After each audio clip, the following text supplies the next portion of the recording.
like to call this meeting to order. Thank you all for being here. I'm going to ask Councilmember Austin to please start us off with the Pledge of Allegiance. I pledge allegiance to the flag of the United States of America and to the republic for which it stands, one nation, under God, indivisible, with liberty and justice for all.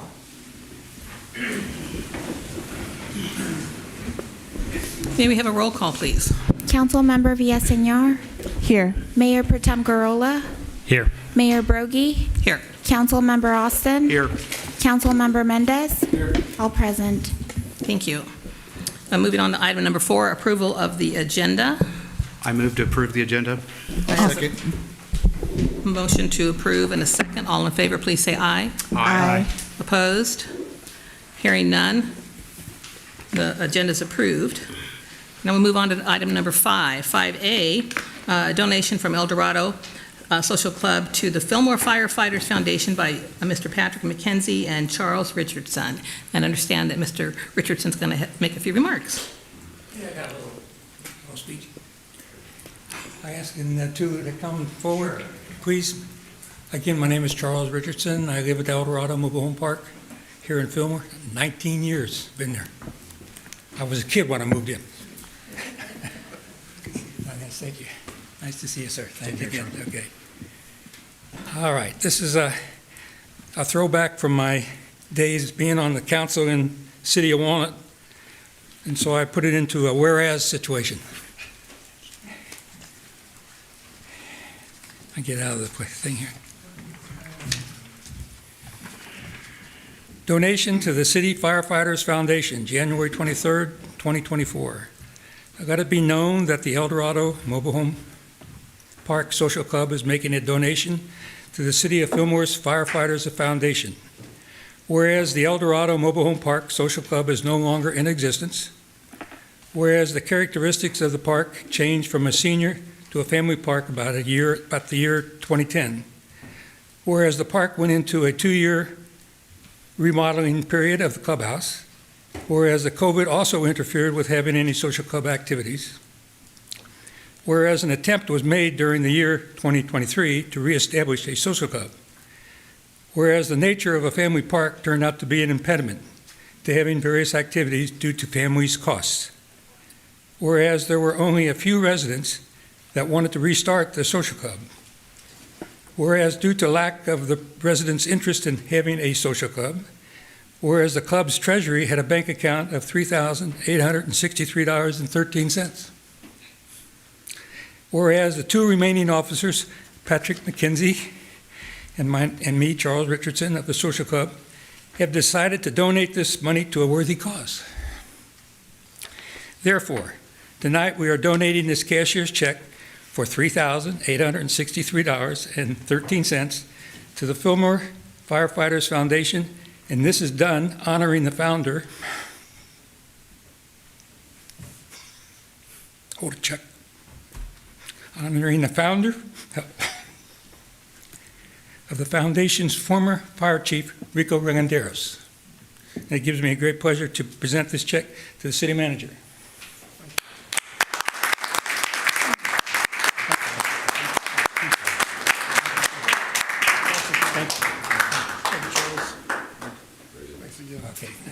Thank you, sir. Pardon?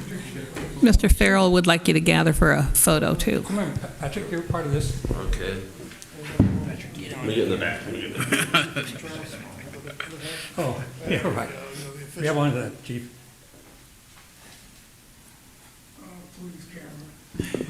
I got the same problem. You did it? I didn't see it. Very good. Thank you. I know it'll be well used. Thank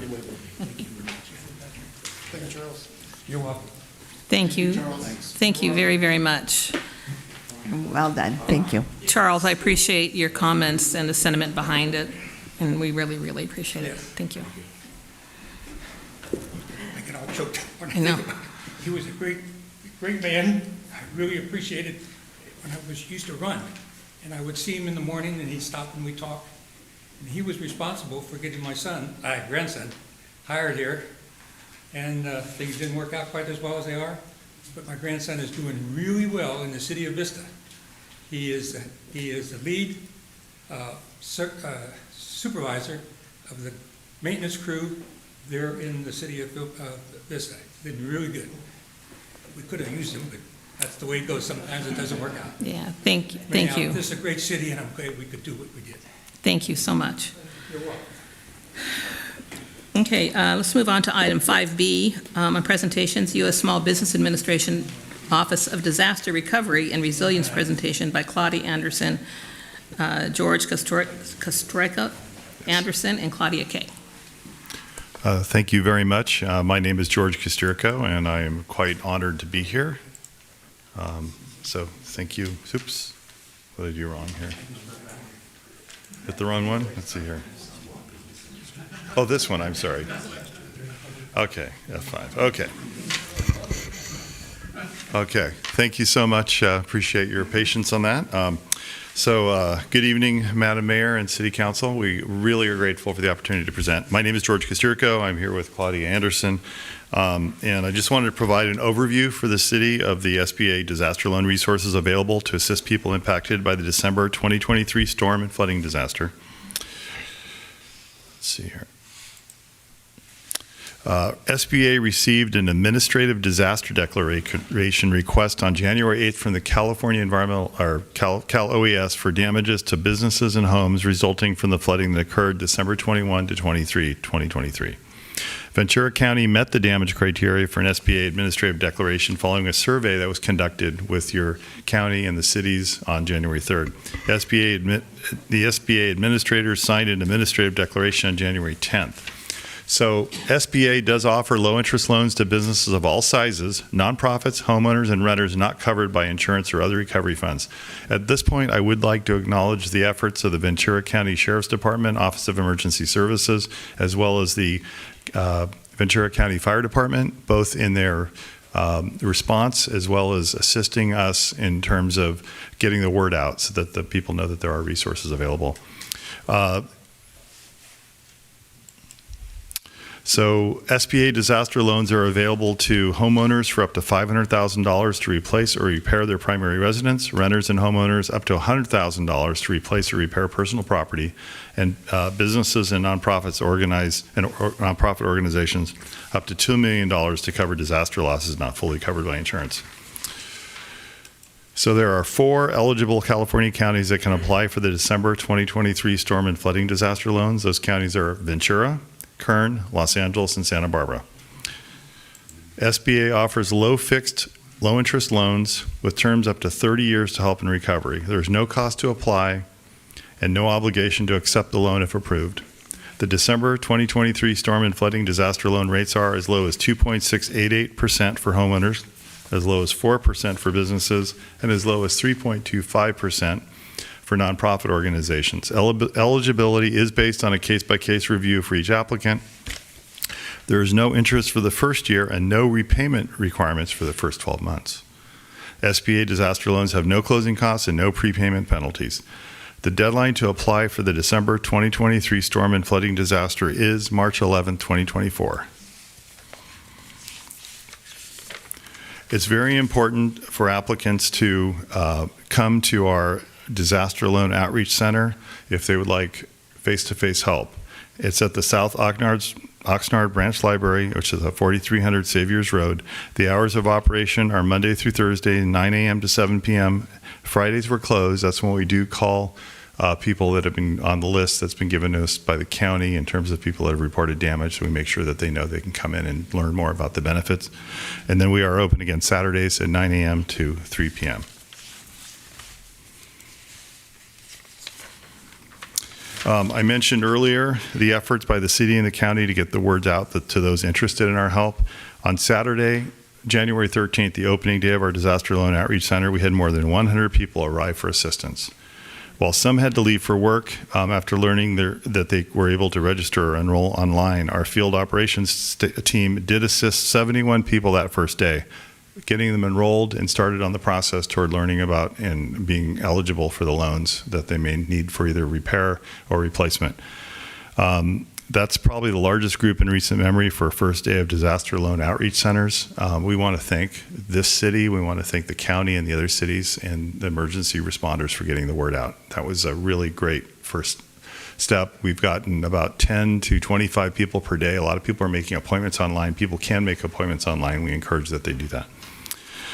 If you or someone you know is unable to get to the Disaster Loan Outreach Center, please get a hold of the SBA. We will do what we can to reach out to them and figure out how to get them online or get someone in the community to give them a hand in terms of getting some support or getting a ride down to visit the center.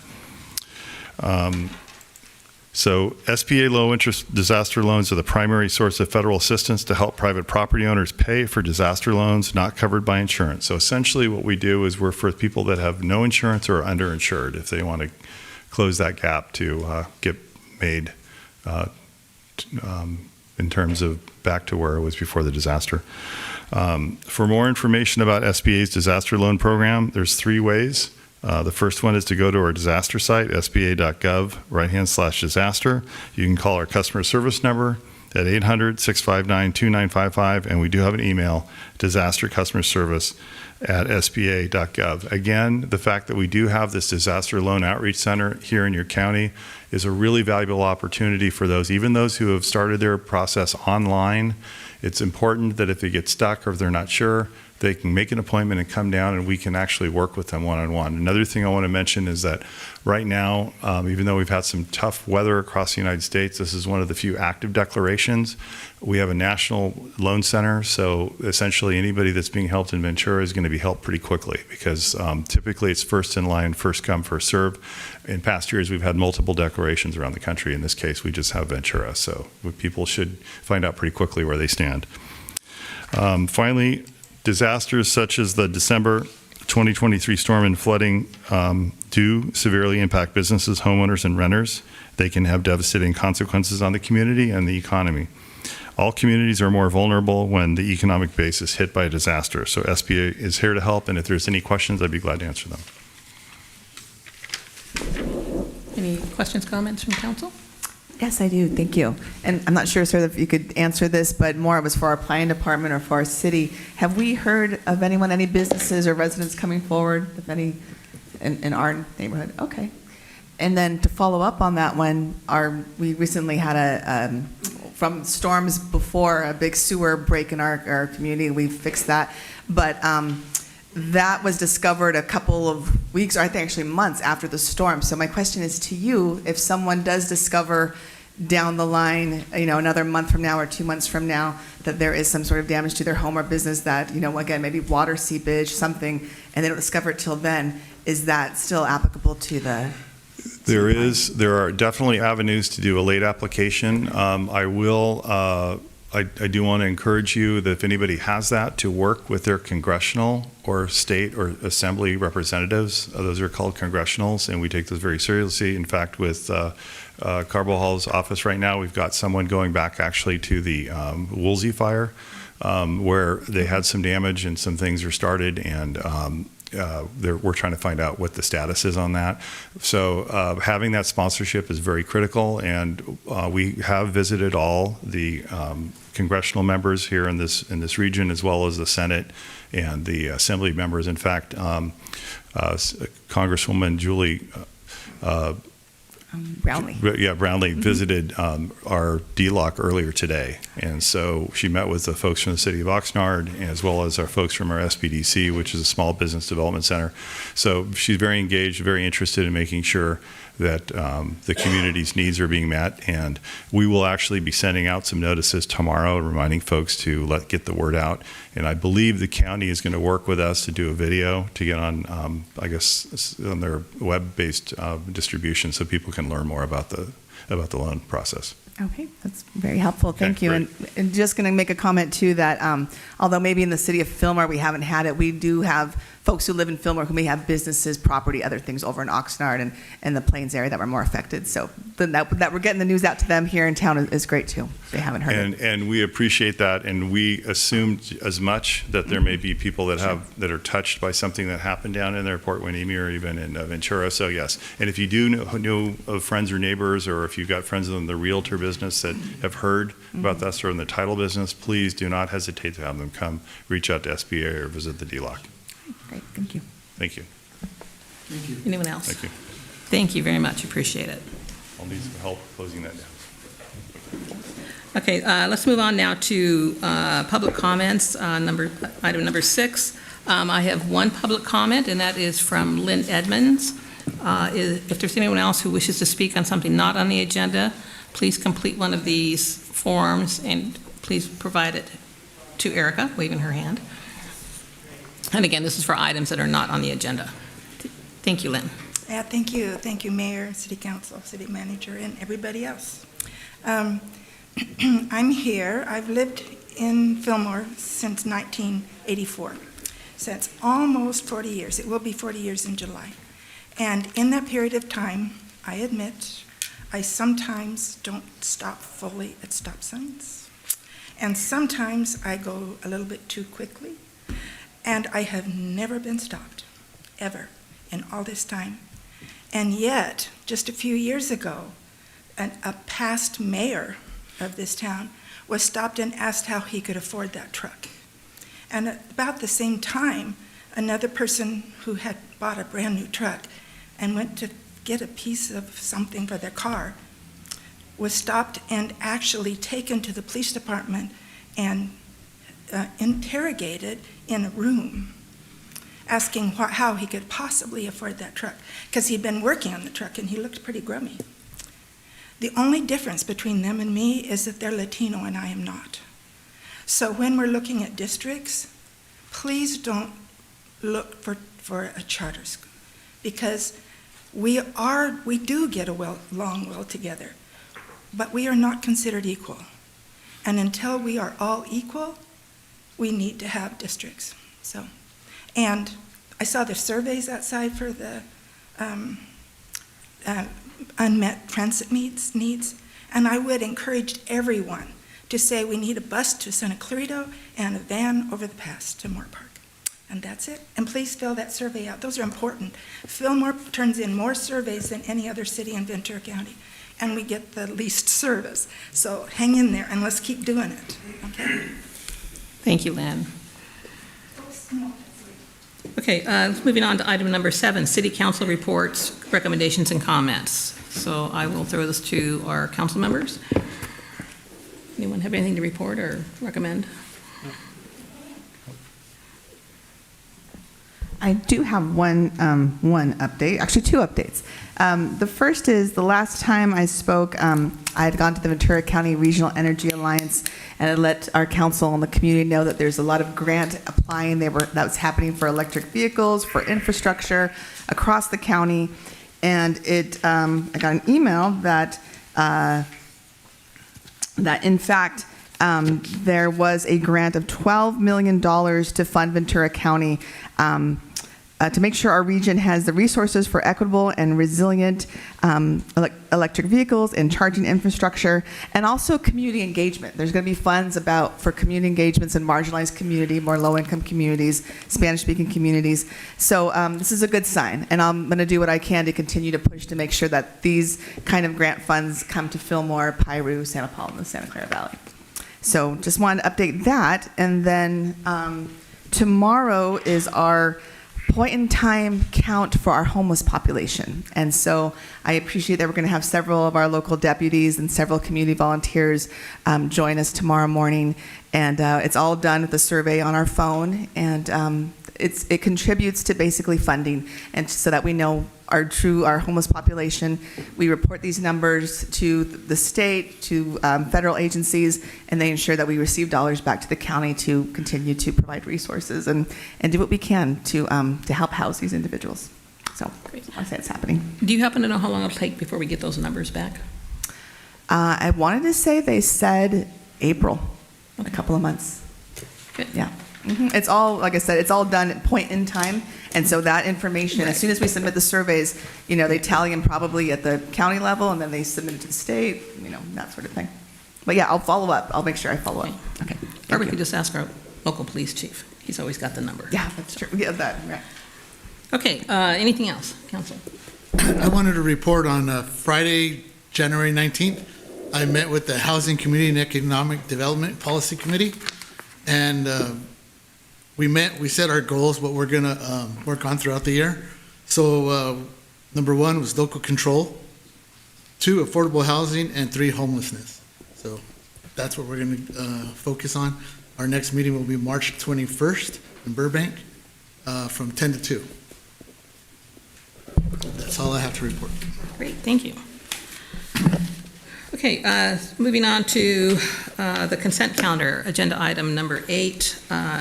So do I have a motion to approve the consent agenda? So moved. Second. Okay, a motion and a second. Any discussion on that at all? No? Okay, all in favor, please say aye. Aye. Aye. Opposed? Hearing none, the consent calendar is approved. Moving on to agenda item number 9, new business. The first item, 9A, discuss appropriating American Rescue Plan Act funds for town theater improvements. So we are going to have Sean McCulley present for us first, a little presentation for us. For those of you who have not met Sean, he's the owner, operator, and doer of everything related to the movie theater. So, thank you. I thought SBA was going to do it for you. Yeah, thank you. How do I get this to come up? Sorry.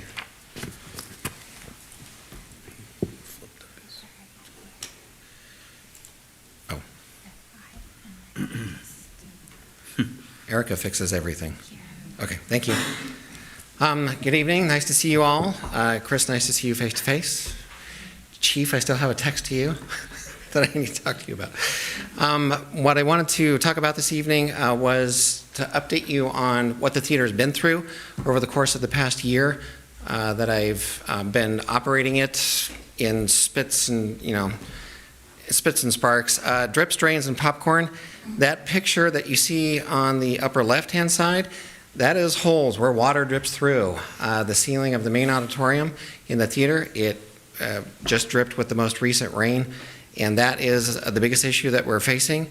The image you see on the right there with the buckets, that's the condensation coming from the air conditioning. It goes down into the basement. Unfortunately, the drainage for that is completely clogged, which is a theme at the theater. And I have to swap out those buckets during a show if I'm running the air conditioning about once every hour. The popcorn has to do with not being able to use the popcorn machine because somehow a popcorn machine that is about 4 foot square turns a 6,000 square foot building into a restaurant. And there are certain requirements that Ventura County Environmental Health is asking for. I have worked with Manuel Maharis's office to get some things rectified. They wanted to put a sink literally in the middle of the lobby to wash the popcorn machine, and we got that rescinded. And anyway, so let's move on. So this is what the journey was in terms of repairing things. The first thing we did was put up exit signs, and with the emergency lighting, we did about 9 of those because almost none of them were working. You can see other things that we did: replace fire extinguishers, certify the function of the sprinkler system. One of the next things we did was replace the aisle lighting that was low voltage. You couldn't see it, and it was caked over with 20 years of popcorn and candy and soda and all sorts of stuff. And my wife was cleaning the tops of that stuff, and after about 2 hours, she said, "Do you really want a theater?" And I said, "Love you, honey," and we just kept going and got it going. Next thing, these are not in chronological order, by the way. One of the other things that we did, this is the wastewater tank down in the basement. So bathrooms, sinks, everything goes into this wastewater tank, and then it's pumped out to the city. That lid, the picture on the left, the lid is just placed there because the pins for the lid were actually broken. So that lid was kind of free-form. Be careful not to step on it, otherwise you'd have a really bad day. We got it welded. The guy did a wonderful job. He actually double welded it. Now it can be opened and closed, and there's no possibility of falling into it. We also removed a ton of mold from the basement there. We got rid of all the moldy drywall. Greg, that's actually him in the red shirt. He's sitting back here in the back, scraping things off. That's all been covered in mold killer paint now. This is what the basement, the two pictures on the left, all the bottom pictures, what the basement looked like when I got it. It was covered in debris. Those are receipts from movies. What was disheartening about the receipts is there would be envelopes, and you'd pull out a note and it would say, no sales this month. That's why the theater was closed. That's the electrical room you see with all the chairs, and then you see it being cleaned out there. Also in the basement, once we got the debris out, these quick change units were built in there, and they were actually blocking sprinkler spray. So Chief has been in the building several times. We removed all of those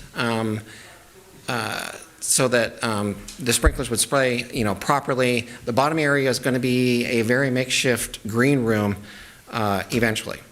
This is the stairs. I added a handrail to the stairs. That was another one of the requirements.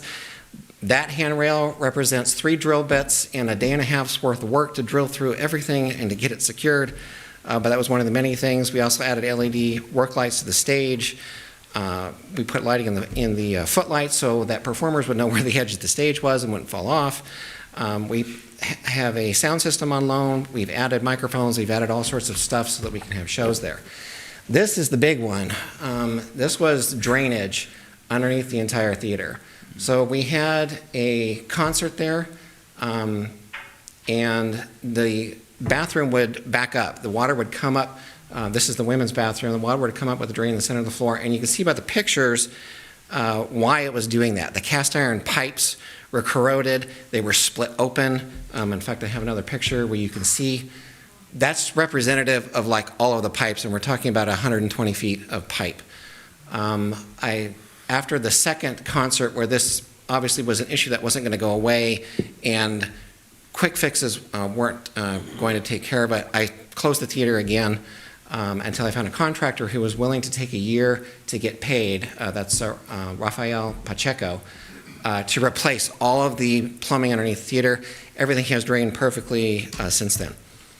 The picture on the left was actually my first indication of what this building was going to be like as a fun place for fixes. That's copper piping underneath the men's bathroom. It developed a pinhole leak. Nothing was sitting on it. It was the highest grade copper piping. It was put in, when the city put the theater back together in the 90s. Some reason it decided to spray water all over the place. And we had to dig through the floor. I got a call from the lady that owns the store at 336, which is one of the theater's one of the things that came with the theater, and said, there's water in the bottom of my store. Walked in the door, and you could hear it, and we had to go in there. We replaced all of the faucets and the water valves because half the faucets didn't work, and the water valves underneath, the water supply valves underneath, all dripped and leaked and did nasty things. These are the 2 stores that are attached to the theater, and using the downtown rehab grant, we were able to restore the 100-year-old glass up above, built all new frames. You can see Bill's store, the scented path, on the bottom left there.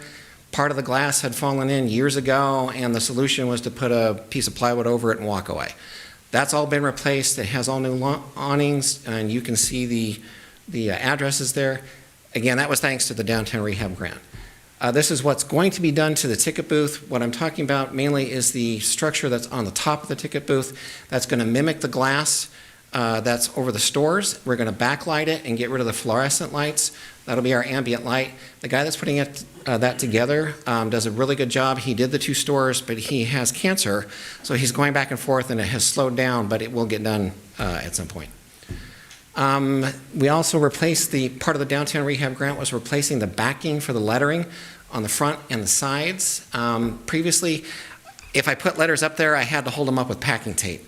So every time somebody wanted to change the marquee, it was a half-hour peeling off tape and whatever. Now I can be out there, and it takes me 10 minutes, and I can change the marquee without any problem. This is the film projector that is still in the theater. It does actually work. I had a technician come out for 3 days in a row before we did our first event, which was showing a 35 millimeter film, and he fixed everything, fixed circuit boards. We also had to fix a non-working exhaust fan that was in the ceiling, because you can't run that projector without it getting rid of the heat. And got all that taken care of. So we can run 35 millimeter film.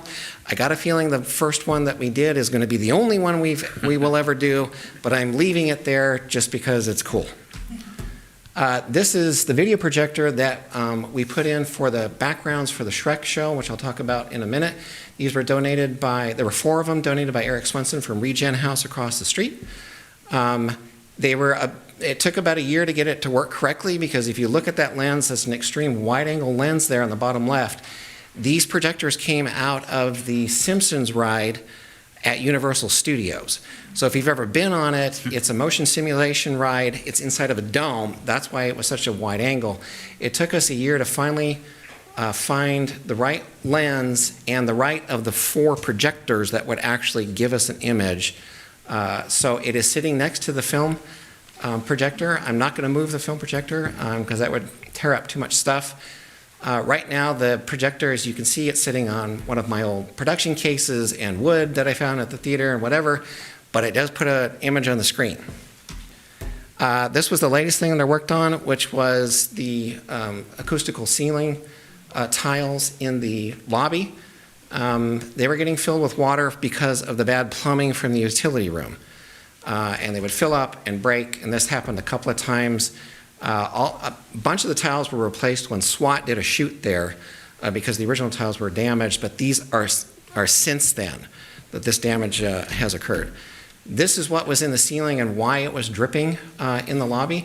Again, more cracked cast iron. What you're looking at in the top right there is the floor of the utility room above. There's a mop sink up there, and then there's a restaurant sink with the 3 bins. That was draining down, but it was dripping all over the tile. I replaced it all with ABS. These were light boxes that were sitting on top, and everywhere there was a light box, it was literally just sitting on the tile.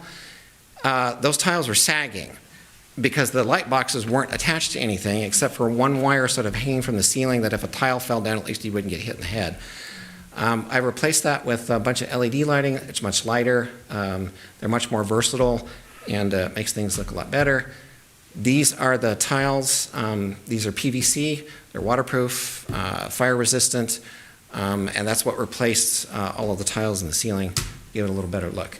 This is some of the damage on the south wall. This wall, you could literally put your fingers into the plaster and it would come out in your hand. Greg and I scraped it all away. I have volunteers that are actually doing this plaster work to fill it in.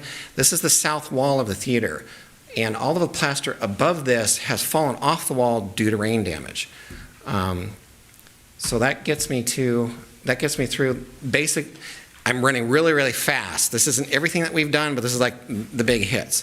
In terms of the programming, this was the very first thing that we did. As I mentioned before, was a 35 millimeter film. It was shown for free. The guy was taking the film around to different theaters across the country to get it into the National Registry. Everybody liked the movie. The bathrooms weren't used a lot that night, so I had no indication that they were going to bite me later. Let's see. It's stopped. There it goes. We had House Arrest Band in. That was our first concert. Everybody knows them, I assume. Then we had a music video shoot there from Danny Trejo's music label. This was through Joey Cota, the guy on the left of Danny there, of Coda's Barbershop right down the street. He's also a musician, singer, he has a band. They shot a music video there. This was actually the first time where the bathrooms became a real problem. And then I had an idea that I'm not going to be able to, actually no, it was the second time, and I had to stop. So that was in November, I believe. I had to stop. We did all the plumbing in February. Danny Trejo said he wanted to come back and do a formal concert, which he did do. It was sold out. It was very well attended. Everybody loved it, and that was in March. Then we did comedy shows. This was our first stand-up comedy, Monique Marvez on the left. I sent out a thing on Instagram to a bunch of different comics, and she responded, and she really liked the theater. Didn't charge me anything. I didn't know what she was going to charge, and she's like, well, how about gas money? And I said, that's cool. Her opener was Camilla Cleese. She's the daughter of John Cleese from Monty Python. If you don't know Monty Python, we can't be friends.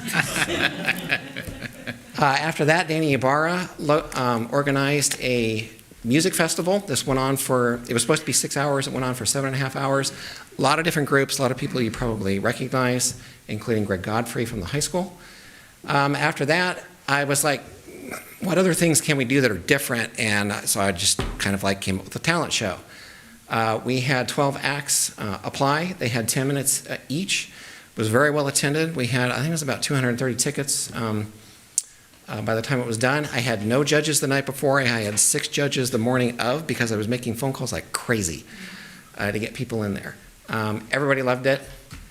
Then we did improv comedy, simply because that was something that we hadn't done yet. I tried that out. That's actually Karen Knotts, Don Knotts' daughter. She did a thing at the end of that show. Then we did improv comedy battle. Greg over there got to put on a referee uniform, and people seemed to enjoy that. And then this was probably the most meaningful thing that we've done so far, was get kids involved at the theater. We did a children's theater workshop in August. They got to do makeup, they got to do costumes, they got to sing, they got to dance, they got to be in the theater, they got to be in this building that's been closed their entire lifetime. After that, we had Nathan Fan doing magic and comedy. I saw him on a cruise ship, asked him if he would be willing, and he's like, he whipped out his phone and picked a date, and we did a show. Nathan is actually going to put together a vaudeville act. He just signed a 12-week contract with a cruise ship, but he is calling his buddies, and we're going to try to put some sort of vaudeville show together. Los Braceros was a mariachi opera. This is an original work. Sold out again. Everybody loved it. People were in tears. That was an amazing show. This was the premiere of Miguel's mariachi opera. He did more stuff in Oxnard and a few other places. Well-known band, Tierra. So this was as a result of the Danny Trejo thing. They wanted to come back in November. Danny couldn't make it, but they had a Tierra. Tierra rented the stage. They let us keep all of the concessions. It was a sold-out show. It was the highest costing show, but it didn't matter. I mean, people were calling like, so are there hotels in Fillmore? Because I'm coming up from Los Angeles and things like that. And then the Children's Workshop paid off in doing a children's theater production of Shrek the Musical Junior. We did 2 matinees. The kids loved it. The parents loved it. I now have parent volunteers because of it. So it was a really good thing to have that out there, and it meant a lot. Okay, did I go forward or backwards? This is the show that we were going to have on December 21st, and this is the reason why I'm here. I had to cancel the show. On December 20th, Greg and his new band that he's putting together went in the morning to rehearse, and he calls me or texted, I don't remember which it was, and said, there's water on the stage. Now, prior to this in September, I had somebody do patching on the roof of the theater, and it was his best guess as to where things needed to be patched. He did, what he could, and I would say about half the drips probably got caught. But the main ones in the front of the auditorium, as well as on the stage, that needs a lot more work. So the show was going to be on Thursday. This was Wednesday morning. I contacted Monique, and she was like, oh, that's terrible. Let me know. I'll come back, whenever you want me back there. And she really wants to see it go.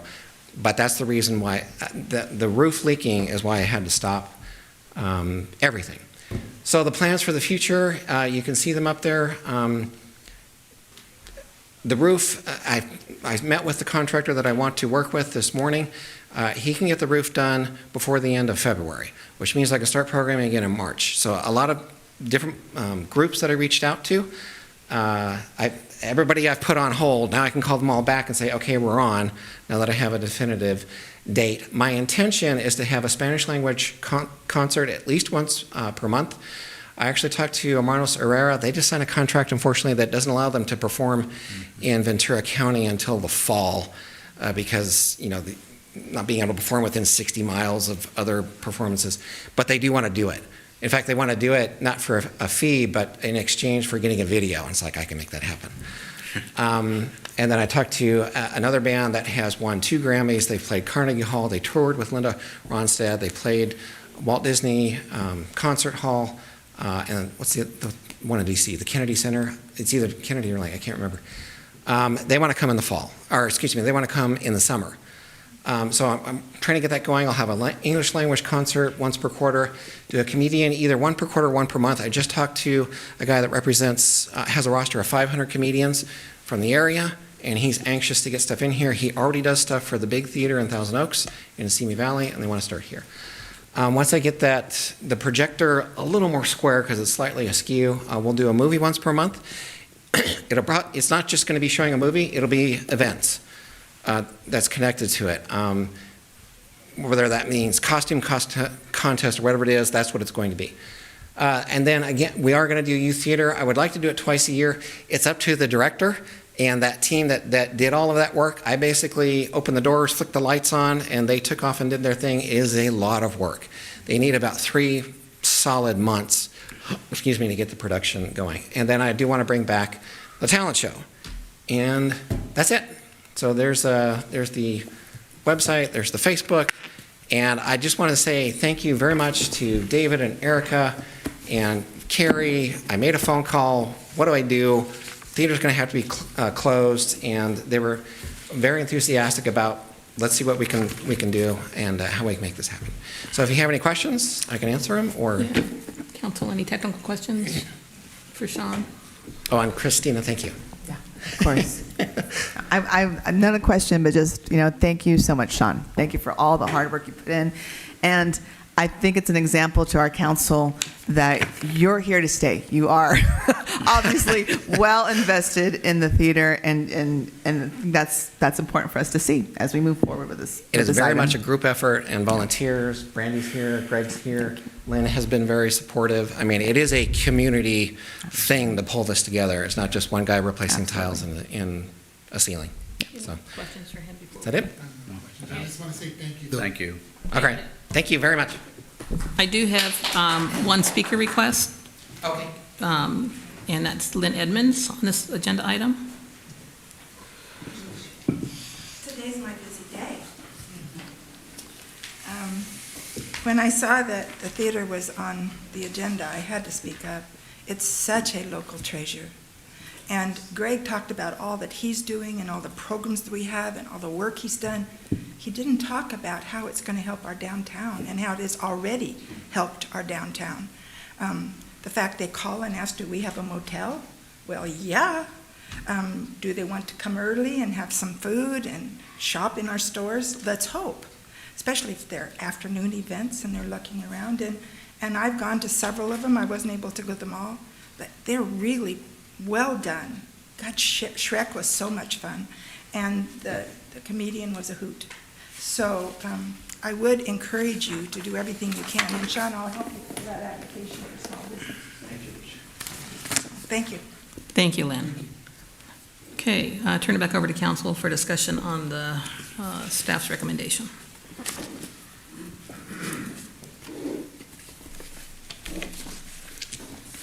It seems that the proposal is that a total from ARPA for $90,000 to cover much of the costs. Those are all already quoted out, or is that just a limit up to this point for those plans? You have to meet with Sean. We talked with him, his priority needs. His number one priority need was replacing the roof, and that'd be $75,000. Number 2 is repair the remaining 4 feet of the drainage at approximately $5,000. And then concession stand and utility and room improvements to bring up to code. That's for approximately $10,000, so it'll be $90,000 total. We've identified 2 funding sources within ARPA funds already to make this go forward. One to be out of administration, and the other would be out of the downtown enhancement city property. So we have the funding available right now to do this. We've also have a subcontract agreement we're asking city council to approve tonight, as well as part of this overall agreement if you guys move forward with it. I think it's clearly stated tonight and for a number of people that this theater really is an anchor point for the downtown area. It's bringing people in from the outside. It's going to, a lot of vibrancy out here. It's going to be good foot traffic. It's also going to start getting that Fillmore destination out there to come in from the outside, take a look at our community. So staff believes heavily in this. This is exactly what the ARPA funds were designed for. So it's been a great opportunity to help out a small business owner here in town. Anyone else?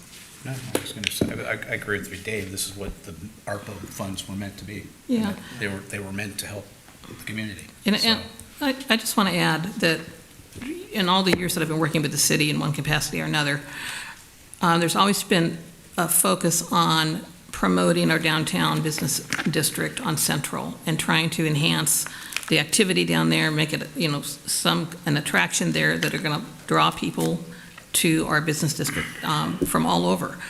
And in all the years that I've been involved in this, whether it be through city council or through the planning department, I've never seen anybody work as hard and diligently as I have seen Sean working on his project. And so the idea that he had to shut down suddenly and cancel 3 shows that he had lined up, and I'd been to some of the shows previously, and they were top-notch. The magician that he talked about had just spent 2 weeks at the Magic Castle in L.A.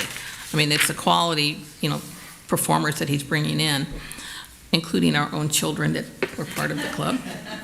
So anyway, that's why I thought, okay, this is not a better use for the remaining ARPA funds than I think helping this theater and making it a destination point, an attraction that will pull people into our downtown area, and hopefully there'll be a ripple effect. Look at more restaurants downtown, whatever we can do, and I just think this is a great way to go. So, Sean, thank you so much for all of your work. And Greg, you as well. For the whole team over there at the theater, I'd like to say thank you. And then I just recalled one of the conversations that Sean and I had about the projector that he was working on getting up to speed, and it's cool to see that you found a solution. I think that's probably one of the coolest things about the theater is that it's kind of bringing stuff, dusting stuff off, making it new, whenever necessary, replacing, but for the most part, it's making old things new, which I think is really great. How many times did you hear him say donated, volunteered? It was like, he's doing this, by hook and by crook, and, but I think this is a good way the city can help him out. Yeah. So, on that. Absolutely, do I have a motion? 100% with everybody. Have a motion? I move to, I'll move to approve. The total amount, 90,000? Yes, the 90,000. I second. Okay, I have a motion and a second. All in favor? Aye. Aye. Anyone opposed? Hearing none, this motion passes. Thank you. No, Thank thank you. you, Sean. Thank you. Okay, great. That was a good one. Okay, moving on to item number 9B. This is a public hearing, consideration of vesting tentative tract map number 6053 for the creation of 134 parcels for residential development that we are calling Creekside, and we'll turn this over to staff. I need to recuse myself because my company works with Williams Home a lot. Okay. So I'm going to recuse myself.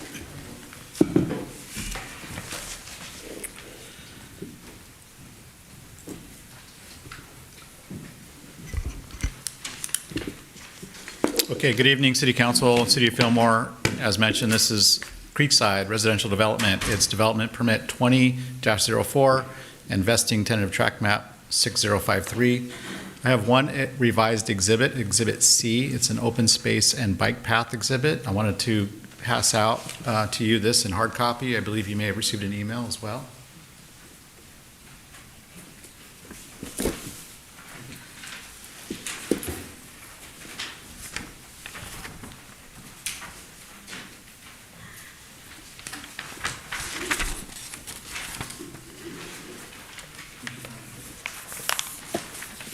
Okay, and just real briefly, that revised exhibit changed 2 of the bike path segments to be developer provided. It had been referenced as future by others, so they're going to be doing those segments as well. We'll get to all of that. The location of this project is in the North Fillmore area. It's called the North Fillmore Specific Plan. So this is a component of that larger North Fillmore Specific Plan area, which was an amendment was recently adopted by your council in 2022. This in red is showing this particular project. It's coming in under the North Fillmore specific plan guidelines. It's designated residential exclusive, and so it may only be developed by single-family homes and accessory dwelling units in accordance with our zoning code standards. You must also provide a density, under the density bonus, you must provide you must provide affordable housing requirements as part of it. 15% of your product has to be affordable. This project would include a vesting tentative map, so this would lock in the developer's rights to develop these parcels. There'd be 134 lots created, open space lot with dual purpose for drainage control and recreation. It has roadways, off-site roadways, and other related public improvements, and I mentioned a bicycle path. The development permit is what governs the actual construction itself. So the map kind of lays the framework on paper, basically. It's paper lots, and then the development permit goes into the construction drawings. So you'll have 133 single-family homes developed in accordance with the architectural plans that are in your packet, and one lot would remain for future development. This is the entrance on B Street. Just to briefly summarize the vesting tentative map, it's consistent with the Subdivision Map Act. It creates legal parcels. The information includes right-of-ways, building location, circulation, landscaping, floor plans, elevations, sewer, water, drainage, street grading, and appurtenant improvements. As a vesting map, you must provide almost 100% complete construction level drawings. Our code actually specifies 60, but from engineering's review, they're, I think, over 90% complete at this point. So at that level, it's very detailed. So what you see on paper is not likely to change, although there could be some unknown circumstance that could cause something, to have to be revised. But since they've gone to this level of detail, we'll see. But it's been reviewed thoroughly, and you'll see those plans. It's a very thick packet because of that, and that's the difference between a vesting map and just an ordinary standard tentative map. And then, as I mentioned, the development permit per the architectural plans. Due to its size, it's a little hard to see, but this is the vesting map. And just to give you a total summary, it's 29.53 acres of the development total. The density is 4.54 dwelling units per acre. That was established by Measure I back in 2008. That took the total number of units down from north of 800 down to 350 as a total. And those densities were distributed in individual parcels. And this one is 4.54, and this one hits that mark with this development. Streets make up close to 7 acres. Open spaces is close to close to 4 acres. And then the lots, the 133 lots, will be developed with single-family homes ranging in sizes from 5,000 square feet up to over 12,500 square feet. And lot 134, as I mentioned, it's kind of up in this north corner here, this triangular shaped lot. That's a very large lot, and that will be an estate lot to be developed later. It will be most likely a custom home, and that will obtain its own development permit. So this vesting map establishes that as a paper lot, but somebody later will come in and apply for a development permit for that one home. Okay, Brian, can I ask you a question? Sure. On that 134, I think you just said it, but would it be Williams Homes that's going to build that, or a private owner? I believe it could be either or. They could build it, or they could sell it as a lot to somebody who wants to come in and build a custom home. I think they have either chance here. And where is it on the map? Can you see my mouse moving around on this screen? Yes. Okay, it's that triangular shape Gotcha. Okay. Thank you. at the very top. You'll recall our well, number 8, is up in that area as well. Oh, right. So there's a small road that crosses along the back, actually just back of the residential lots, that takes you to our well, number 8. And so this lot is right up there. Right. Okay. Open space is mostly on the south side of the project site with bike paths passing through it. And they're also going to construct a bike path on Good Enough Road and various other areas as shown in your Exhibit C. There'll be emergency access road off of B Street. So just as you enter the project site, there'll be a paved roadway that will take you immediately out to the levee. And that's for fire protection services or police services to get back behind the houses into the river. Curb extension bulb outs for pedestrian focal points, restrictions on rear yard lot development for those homes that are along Sespe Creek. And we have that restriction for fire protection purposes. And the conditions of approval reflect a deed restriction or an easement to be determined through city engineering later. They'll have to record that with the final map. So anytime somebody wants to do an improvement on that property, we would check title report to make sure that they don't have a deed restriction. And if they did, they wouldn't be allowed to build anything on the backside of that lot. The whole project will be HOA maintained.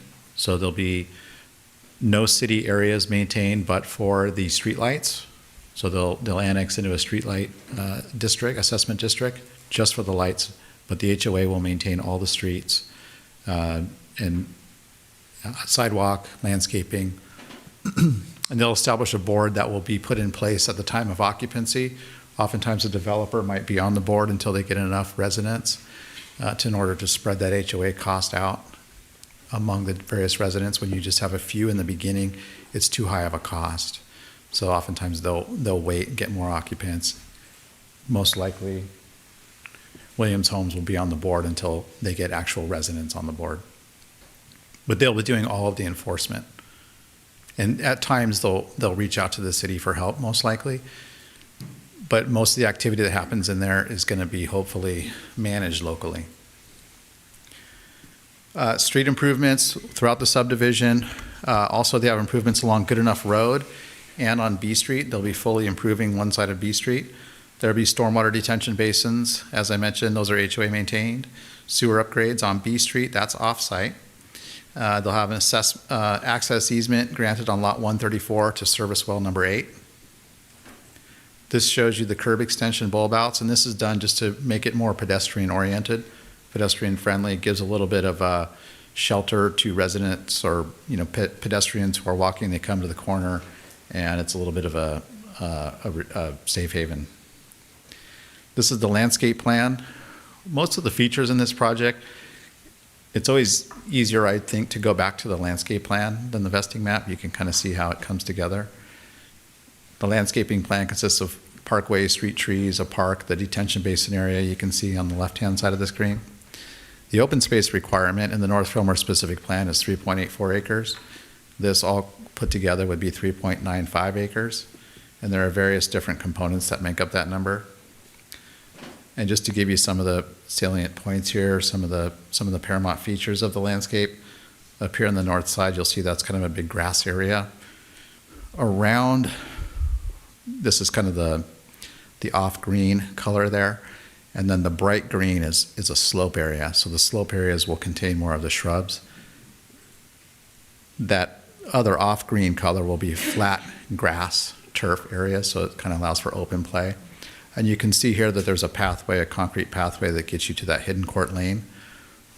So folks who are maybe back on the levee or in the park, they can access the neighborhood, and that allows access, easy access for other residents along that street to come in. And they can tie into the bike path that takes you along the levee, or they can drop down the walls into the flat area, and there's seating and things around in the flat area. It also contains a sand volleyball court. Now, this was designed as a sand volleyball court because sand is permeable, and there are stormwater detention component to this area. However, we relooked at the hydrology, and it could be paved if someone were to so choose, and it wouldn't affect the permeability requirement for flood control. But right now we're showing it as a volleyball court. And you can see that there's some paving and seating areas, so that's decorative concrete paving. The little red are benches. And that fits nicely with the sports court. There's other little pocket areas for seating. This was a potential area for a mailbox. So it'll be community mailboxes, and this has a couple of benches on the side of it. So if people are gathering, the mailbox areas tend to be a gathering spot. And so we thought maybe you could add some seating, put a trash can there as folks are sifting through kind of the junk mail, they're throwing in the trash, and then they're chatting, and maybe you're posting pictures of your lost cat right there, and so that's kind of a focal point for some of the people. So that was carved out of these two big lots. We'll work with the post office to make sure it stays that way. Other little areas here, there's a little bench on that side. There's one other area. Okay, this is at the end of that cul-de-sac. So here it also has a decorative painting, paving, and then that's a seat wall, that kind of arched moon shape. That's a seat wall, so folks could sit at the end of that cul-de-sac along that seat wall, and then they would work their way down the slope into the flatter area of the basin. And also, since that's sitting up high on the slope, if you're sitting on that seat wall, you'll have a view out to the south. So that's all the basic landscaping. And again, that's all HOA maintained. The open space and bike path exhibit, this shows the kind of darker purple color as a proposed project. So if you can see my cursor, it runs, they'll be doing a part of it along the levee behind those existing homes, and that will tie into a bike path that takes you across B Street. Or I'm sorry, it takes you running parallel with the emergency access road, or sharing portion of the emergency access road along the top there. And then you can drop down and enter into the open space. And then the purple, again, the bike path continues across that open space toward the south. And then if you can see my cursor here, this is the end of the property. The next property over is owned by Nove, formerly Amron. Amron has agreed, and the applicant, we've met on site, the applicant will construct the bike path across Nove's property and provide an easement so that the bike path can get you out to good enough road. So that's a class 1 bike path, which is what you want. It's completely, there's no conflict with vehicle traffic there.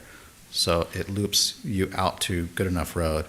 And that was discussed with Nove. There'll be a recorded easement in place at the end of this, and Williams Homes will actually construct a bike path that will be made of concrete.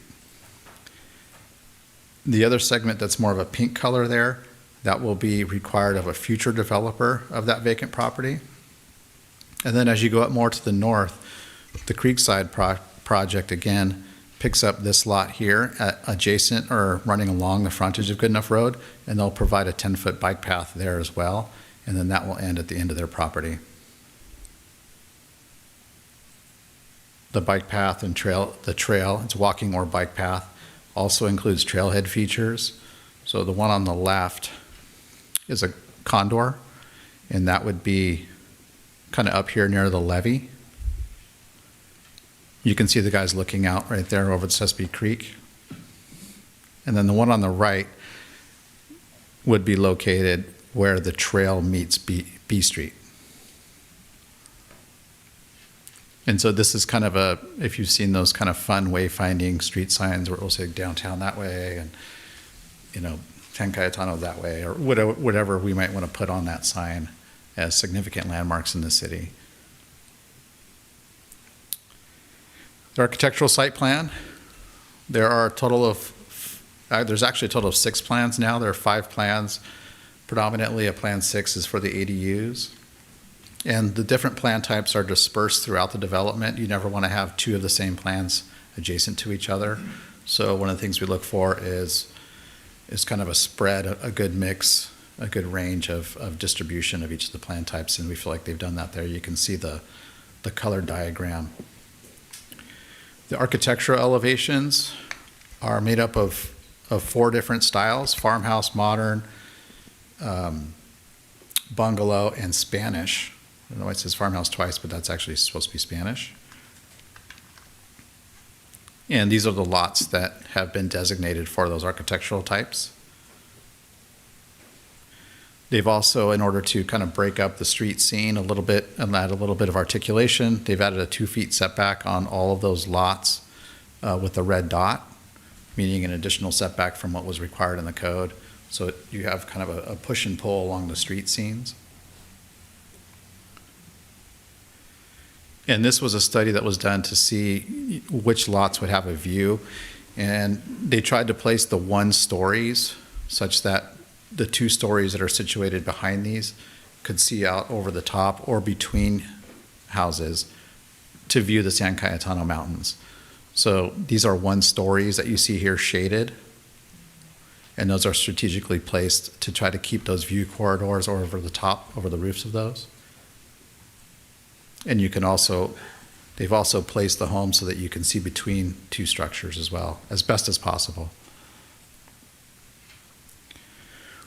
So going through the 5 plan types, there are 19 plan 1s, 22 plan 2s, 26 plan 3s, 32 plan 4s, and 34 plan 5s. Also, that's an order of size as well.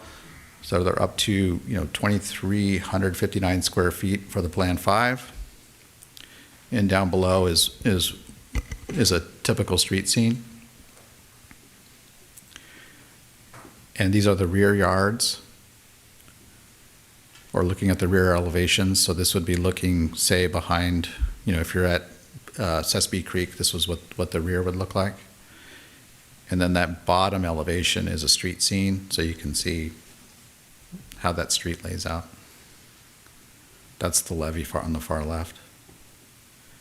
The Spanish elevation is shown here. It has tile roofs, shutters, various architectural features. We have these rounded windows to add a different element. Lights, Juliet balcony. That's the Spanish plan 2, 3, and 4.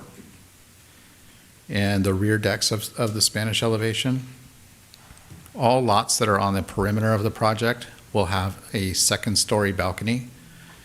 And we requested the applicant add a standard required second-story balcony because one of the goals of our North Fillmore specific plan is to take advantage of the views that we have. If you go up there, you'll see that there are 360-degree views that are quite nice, and that adds to the city character and the appeal of living here. So we required those be on the perimeter lots. We didn't require them on the interior lots because there was a concern at Planning Commission about privacy. The thought was that somebody on your balcony looking right down into everybody's yard might not be appropriate, but we felt the perimeter might be better. They won't be looking, at least at the rear, they won't have another property that they're looking down into. And what this has the effect of doing is you can see on the lower level, it adds a roof there. So it has an opportunity for what I call a California room, and everybody has a different name for it, but you could put seating out there, you could put a couch, you could mount a TV, so you kind of get that dual purpose for, you have the upstairs balcony and you have a kind of a living space downstairs that's outside that's kind of quite nice. You get those breezes. This is the modern elevation. We've been through rounds of changes on these, but it has a tile roof. It has some wood features, lights, corbels, and we added a stone veneer on this front component on the plan 4, and also around the garage on the plan 2. And again, that's a view of the rear deck of the modern.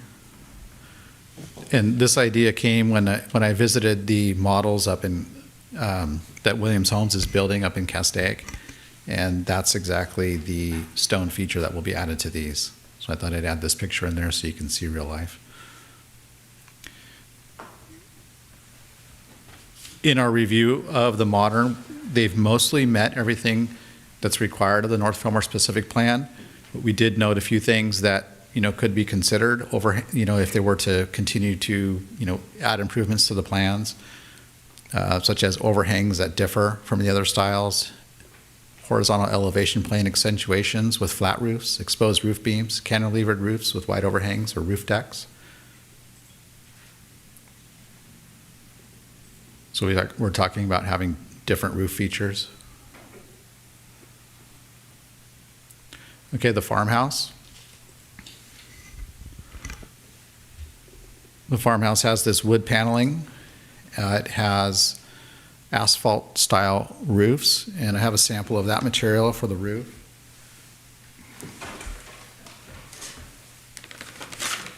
That's here if anybody would like to take a closer look at the tile of roof. what we look for when we have the asphalt composition shingle like this is we want to make sure it has depth and it looks authentic. Because often if you get these and they're too flat and they don't have a shadowing effect, it just doesn't look authentic. So we look for, there's quite a wide range of very high-end asphalt and very low-end asphalt, and this is probably in the middle to higher end in terms of its depth. So this is what they've proposed. And you guys can take a closer look if you like. And Brian, that's just for the farmhouse, or are we using that? That's just for the farmhouse. On the other roofs, they don't use that style. So for example, the modern, it's a tile. And on the Spanish, it's also a tile, but it's that S-shaped tile. So that's why we were focused on the farmhouses, because there's such a wide range of roofing when it comes to that. They have been working to add improvements to these elevations. You can see the different facade types. They've added the metal standing seam roofs. They've added the lights. And they architecturally make the garage appear further back. One of the components of the specific plan is not to have a garage dominant streetscape. So what they do is they build out these sort of wing walls on the sides and extend the roof overhang, so you can see that shadow is greater. So it just sets that garage back a little bit. Here's the Plan 4 and Plan 5 of the farmhouse. So mixing in different roofs, different window styles, different colors. And on the Plan 4, the porch is to the side.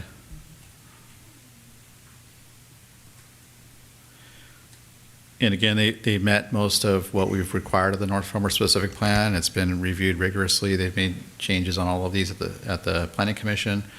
We did note a few things that could be considered to be added, which would be exposed rafter tails.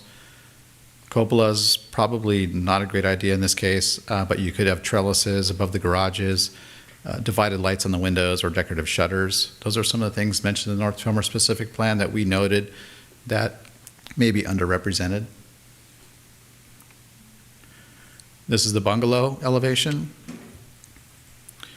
So this is shown in the Plan 1, the Plan 3, and the Plan 5. So it includes broad eaves, exposed rafter tails, knee braces, variations of garage configurations, and lighter tones and expanding siding to replace portions of stucco. Those are all things that could be added to this. They have gone through and made quite a bit of changes. They put a stone veneer on this column. They changed the garage configuration. They added lighting. They've changed the windows. They've done various things to continue to improve this plan all along. Those items that are listed there are items we felt may be underrepresented. And there's again a picture of the rear deck on these. So we have accessory dwelling units. This is to meet the low income housing requirement. They've got to meet very low and low income housing. And the way that they're meeting it here is to provide a Plan 6, which is a modified Plan 5, and it would put the dwelling unit above the garage. This is a floor plan of that. So it includes a bedroom, it's a single bedroom, a living area, and a bathroom. And the access will be a staircase to the side. So it's a variation of the style of Plan 5. It looks quite a bit different. And I went and visited one of these in real life. And so this would be a representation of what this should look like. You can see the staircase leading up. On the inside, you have kitchen, living area, and it's a stackable laundry. They plotted these accessory dwelling units. So what's shown here in purple are 7 extremely low income, and in the orange are the 13 other low income. So it'll be low or moderate. So those are situated, they're dispersed throughout the project. Under state law, you can't assemble those all together. They have to be equally distributed and look basically the same as the other homes. So there are a total of 20 low-income housing units met through the accessory dwelling unit.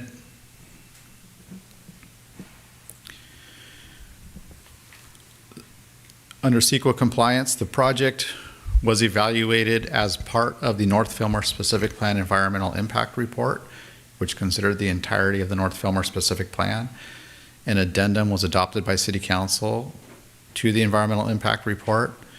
The project must comply with all the mitigation measures of that Environmental Impact Report, and that's included in your packet with the conditions of approval.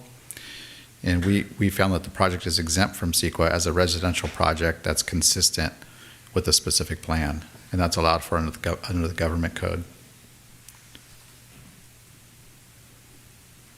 One of the things that I'd point out that came out of the EIR at that time was there's undercapacity sewer a little bit downstream of this near B Street.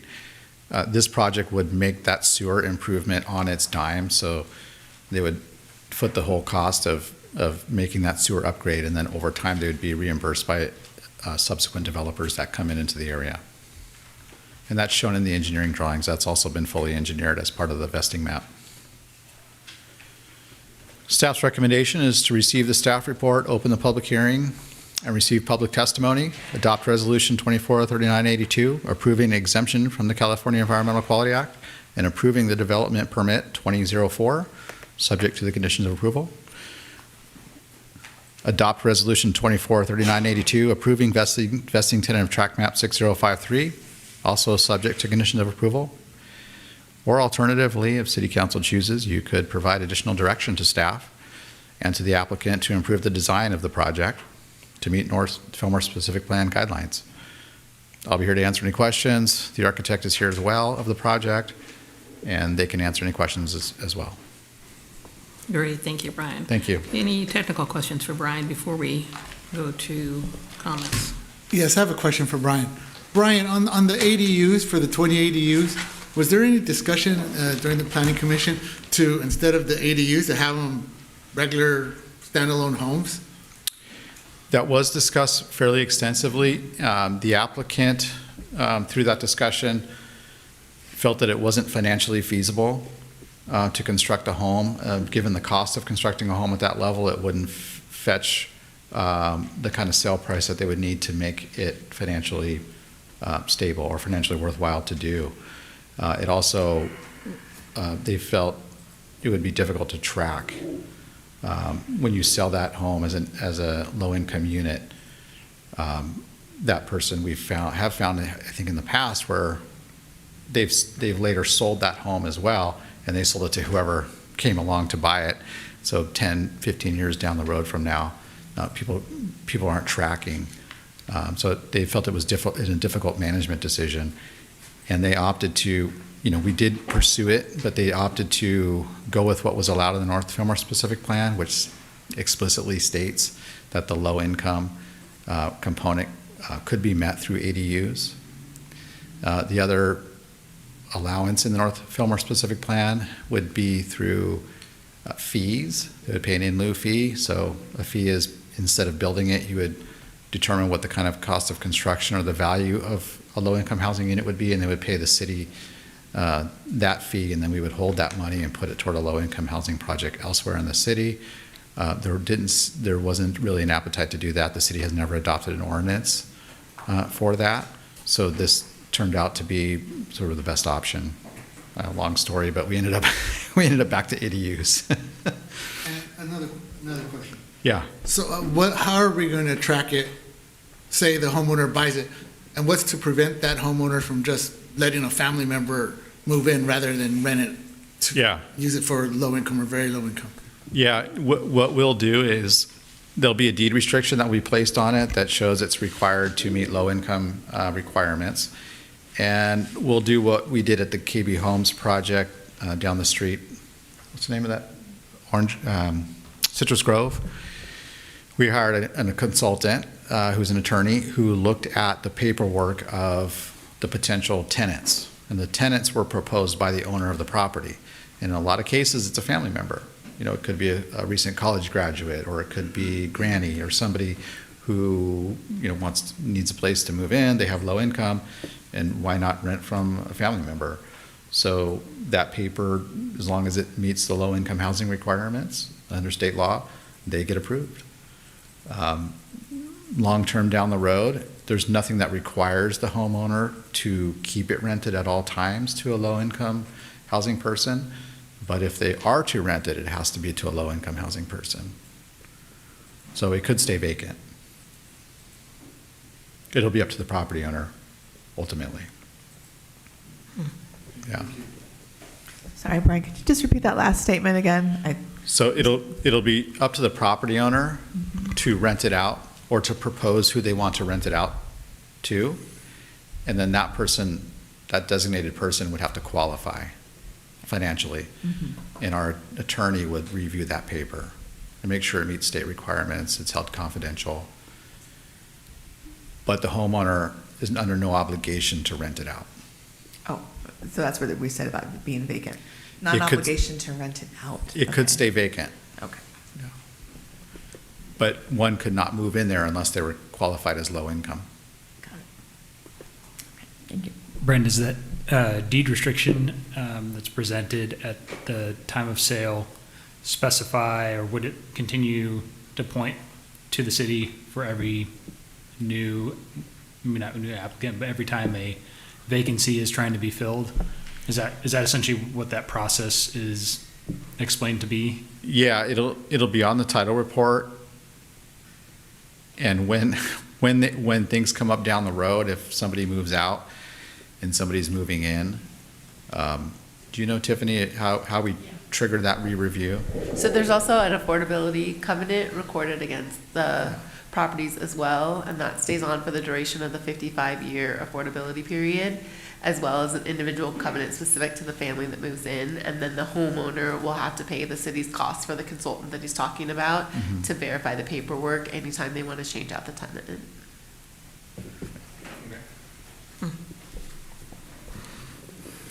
Anyone else? I have one more question on that, and so there's the map of those. I think it's Plan 5, the biggest ones that have the ADU above the garage. Are those all ADU? Are there other homes that are also Plan 5 that are just part of the home? Yes. Okay. But they don't have an outdoor staircase, correct? Correct. There are Plan 5s that look like this. Plan 5 here in the lower corner. So that's the standard Plan 5 without an ADU. Okay. Okay. I see. And those are in the architectural plotting throughout. And then in some cases, it's been modified to be a Plan 6. And those locations are shown in the orange and purple. You can kind of see the shading on some of these lots here. So those are the ones that will include the Plan 6. Okay. Other Plan 5s you'll see the dark blue housing plots that don't have shading on the lot. Those are the ones that are just the standard Plan 5. Got it. Okay. Thank you. I just had a couple of quick questions. Bulb outs. Yeah. Why? I hate them.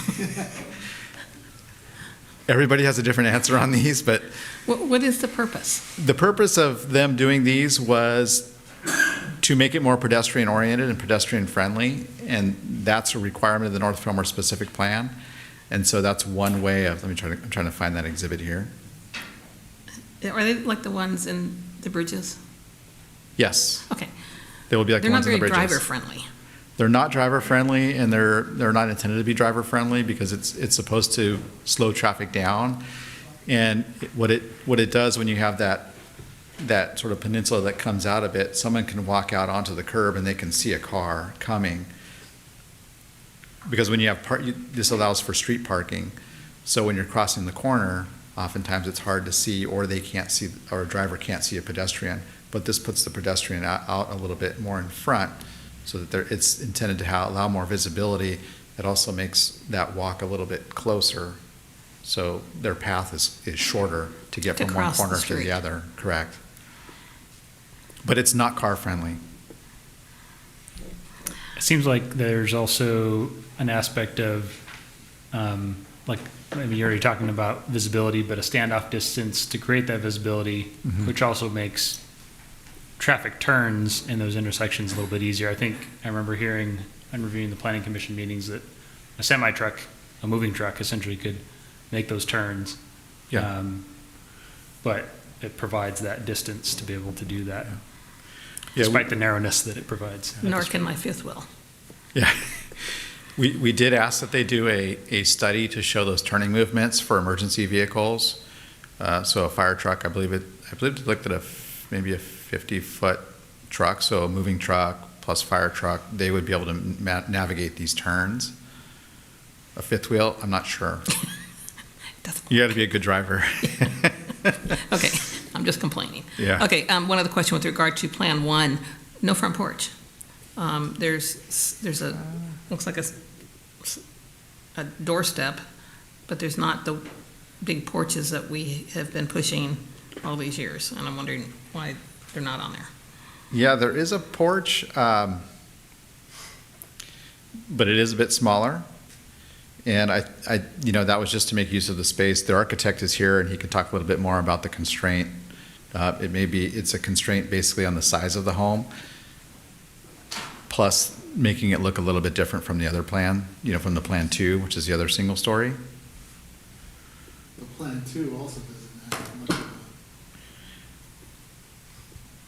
On the modern, the single-story modern? Yeah. Yeah. Let me see if I can look at the floor plans on those. We didn't put the floor plans on here, but I'll let the architect speak to that one. We does have a minimum porch size, so the minimum is 6 feet, and so they did meet the minimum requirement of the North Fillmore specific plan. It's just not expanded. Okay. Yeah, they meet the minimum on this one. All right, anybody else? I had just had another comment too, and it stuck out to me just 'cause my time on the planning commission is to me, the garage door seems to dominate the front landscape of the home. Mm-hmm. I mean, it's just there, just like a sore thumb On all models, or which? on all models, in my opinion. Yeah, we explored that quite a bit, and our comment all along has been to minimize the garage view, and they've done it through some architectural styling to make the sides and top of the garage stick out more, to have it push back a little bit, and they've added different styles of garage doors throughout. But the limiting factor is the lot size. We did also talk about pushing the garage to the rear more, and the preference seemed to be, at Planning Commission, that maybe people would prefer a bigger backyard as opposed to, having that deeper garage. So when you push the garage back, you're taking away usable space on the lot. Right. And so through all that, all that consideration, they did what they could from an architectural kind of stylistic, aesthetic viewpoint, but there really didn't seem to be an appetite for pushing the garage back any further because of the limited size of the lot. And it does meet the overall density, that was allowed in the North Fillmore specific plan. So they would have to come up with bigger lots and shift things around a little bit. It becomes a little bit less efficient use of the land space to separate the garages. So this is kind of where we ended up. But I'm sure they could take any suggestions. Maybe adding shutters or trellises would help, like take your eyes off of looking at the garage door, maybe draw your eyes to the shutters or the trellises. That could be one of your comments, right? Yeah, you seem to be lacking. Definitely. We listed things that we felt are not represented. We talked through each of these things at Planning Commission. Their architect had a viewpoint, Planning Commission had a viewpoint, and ultimately they felt it was what was being presented here more or less met the plan. But the architect's here, and he can speak to some of these other details that you might suggest he add And he can talk through some of the specifics as to why maybe they're not here, or what he feel would add value to these. And I think that's primarily why he's here, for these specific questions on these issues that we found to be deficient. Is the primary reason that maybe porch depth was put in contention with the size of the lots? Is that because porches more so are considered like the structure of the home, and would, like in contrast, would a trellis that extends, provides just a little bit of shade, maybe not structurally supported, like a roof line or anything like that, is that considered any different, or is that along the same line when it comes to code and setbacks? Could that be added? Like, for example, the modern here, that wood structure on the door, could that be extended just as a form of shade rather than? Yes, certainly. Rather than as a porch necessarily. Yeah. You could definitely add architectural styling features that go into the setback. And I guess to answer my question, a porch is not necessarily an architectural styling feature, but a trellis would be, or are they considered essentially the same? A trellis that's a standalone, not attached to the building? Either one. I don't know. Yeah, I mean, we would look at it. If it's attached to the building, it would definitely be in the building improvement plans, and we would want to include a trellis, even if it's a standalone structure, in the building plans as well, just to make sure it's designed per our standards. But those types of features are either considered architectural enhancements that we allow those. So let's say you have something on the frontage there that protrudes into the required front setback, that's okay. Under the we allow for that in our setbacks. And if you were to put one that's kind of standalone, it's more or less considered a landscape feature. Right. Okay. Yeah, I guess what I'm considering is when we consider, let's say, some active play place, there's bike paths, but for many families, it might be easier for kids to just ride up and down the sidewalk, or even on the street if there's no cars. But maybe not having somewhere to sit that's shaded to kind of watch kids while they're kind of exploring their own bounds might be a limitation of not having like a front shaded area on the home. Okay. So you're saying it's a trade-off, in other words? In some ways, yeah, you may be getting more room in the back, but not necessarily as much in the front. And there's definitely a lot of kids who like to play around the streets because it's nice, smooth surface for lots of their toys. I think we've spent so much time over the years focusing on the bridges and the development on the other side of the 126, and those are things that we focused on were the porches, all the other bells and whistles. And this seems to be a little bit of a different type of development. Lots are smaller, and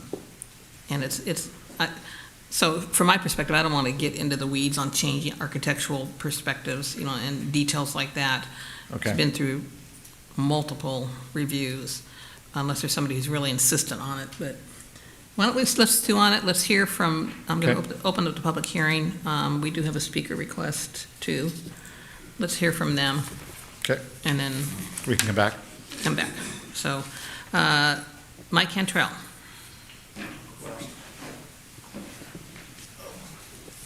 I'm not Mike, but it sounds like Mike's going to be doing a lot of talking tonight. So. It says Mike. Oh. I'm Glenn Adamick with Williams Homes, so I thought I'd open it up first, and then I'll go ahead and turn it over to Mike. Thank you, Council, for your consideration of this project. We've been working on it a long time, and I really do want to thank staff and the Planning Commission for kind of sitting down with us and working through a lot of these architectural changes and site plan changes. I think we've made a great deal of progress and have come up with a project that I think is really great now. For a little background on Williams Homes, I'm the entitlements director there. Our corporate headquarters is located in Santa Clarita, so we're close by. We do build in California, throughout all California, Idaho, Montana, Texas as well. But our Southern California division is our biggest division. And we are presently building Williams Ranch, which Brian referenced, and he spent a lot of time out there. And that is a very large project just west of the city of Santa Clarita. and we're moving through that project. We have built in Fillmore in the past, and we're very excited to do it again. It's a great community, and we are really looking forward to implementing this project and getting going on it. As mentioned, we've been working on it a long time, really since 2017. And as Brian mentioned in the staff report, we've really spent a lot of time with staff and the Planning Commission to try to get these things right. And I would like to point out, I think the mayor hit this head on, is that we're just dealing with smaller lots here, and it becomes a little bit more difficult to accommodate a lot of the things you may see in other projects where their lot sizes are 7,000 square feet or 8,000 square feet. So it's a little tighter here. We do support the staff recommendation. We look forward to getting this project going, and I am here along with Mr. Cantrell to try to answer any additional questions you have. And I think it would be good for Mike to kind of go through the architecture and where he's coming from and then the changes that have been made. He does a good job with that, so I'll turn it over to him, but thank you.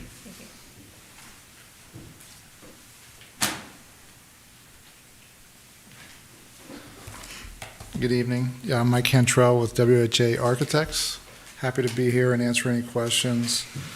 Brian did a great job of presenting the project as a whole, and maybe I'll just add a few things to that, some of our thoughts and why we did what we did, and some changes that through the process, and maybe answer a couple of quick questions. Can I bring this back up, Brian? Is it this one here?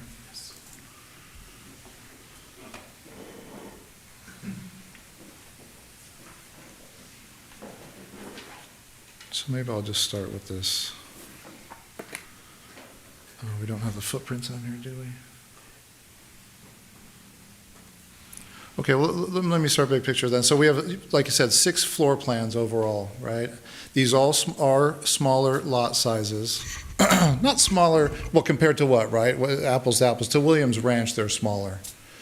It's meeting the density. Doesn't mean we can't take pride and offer a nice house aesthetically and the livability inside the plan just because they're smaller lots, right? There's a balance and a happy medium. How far do you take it? What's too much and what's not enough, right? There's some value, obviously, to simplicity, right, of architecture, and it's all subjective. All of us in here in this room have an opinion. Doesn't mean it's right or wrong. We just have our thoughts and what our experience has brought us to. So the collaborative effort over the process that we've gone through, I think, has been very beneficial to the city of Fillmore, and these houses are going to show nice, and they're going to live well for the people that are going to ultimately own them. The 6 plans we have 3 elevations each, but there's 4 elevation styles across the entire neighborhood, as Brian pointed out. One of them being the Spanish. So this is an example. The Spanish occurs on the plans 2, 3, and 4. So when you look at these homes, there's 35 wide homes and there's 40 wide single-story homes. There's 5 plans. 2 of the homes, the plans 1 and 2 are single-story. Those are 40 feet wide. The plans 3, 4, and 5 are anywhere from 35 to 36 wide, and they're 2-story. So already the plan types have a built-in variation across the project, I would start with. Williams Homes is a big proponent of single-story homes, and that's fantastic. 30% of the homes on site are single-story. A lot of other builders do that, but they see value in that, and I think that's fantastic, and it makes for a nice neighborhood. The livability for the homeowner and the aesthetics throughout the neighborhood. So there's our Spanish, and you will see on the upper left corner, that plan 2 does have a porch. The modern doesn't, and that's for variation throughout the project, right? That's by design in a lot of ways. And that said, if we have 6 floor plans with 3 elevations each, so there's 18 front elevations, 12 of those have porches out of the 18. So it's a pretty substantial number, right? It's like 75%. But it's not on every style, it's not on every home, and that creates the eclectic mix throughout the site. But this is our Spanish elevation. Back to this, how much do you put on this building? I think where it's come and where it's come from and where we're at is as an example of the other styles as well. Let's say this bottom left elevation, you have a pair of shutters, you have a Juliet balcony as we refer to that. That's a French door out of that bedroom with a little balcony. You have the 3 arched recessed windows. You have the gable element pipe detail that are in those gables. You have the S-tile roof. You have the side porch with a nice arch element. There's already 7 or 8 elements on this 36-foot wide house. Could we add a trellis? I guess you could. Is it necessary? That's subjective. I would argue that there's enough on this home. The home is only so big, and there's only so much we can do for it. At some point in time, you're probably trying too hard, and that may show, and that would be the other side of that argument. This is our modern style, and as Brian pointed out, you know, in the specific plan and/or guidelines, it's a menu of items, right? It's not a lot of shall. It's, hey, this would be appropriate, or this might be appropriate.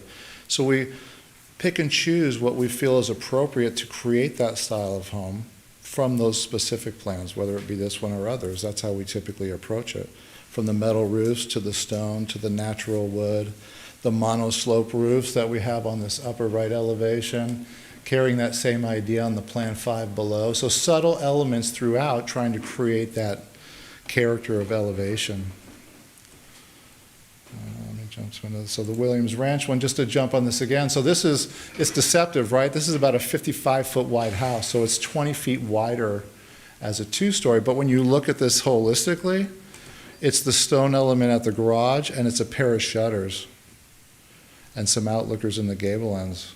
There's not a lot on this, right? So that's the simplicity of this. I think it shows very well, and I was the architect on this as well. Happy to be a part of this, but I guess what I'm trying to say is they're not apples to apples based on the structure, but you can see the simplicity, and I think it shows well. But again, it's subjective, so others may have different opinions, and that's okay. This is our farmhouse agrarian style. We do have some more playful colors on this. We have the metal accent roofs. We do have the bigger porch, the non-porch. Some have the board and bat vertical siding, and some have the wood post elements. We have the knee braces under the metal shed roof on this window, and some nice farm-style lighting to complement the overall character. And then we have our bungalow elevation, which is predominantly stucco.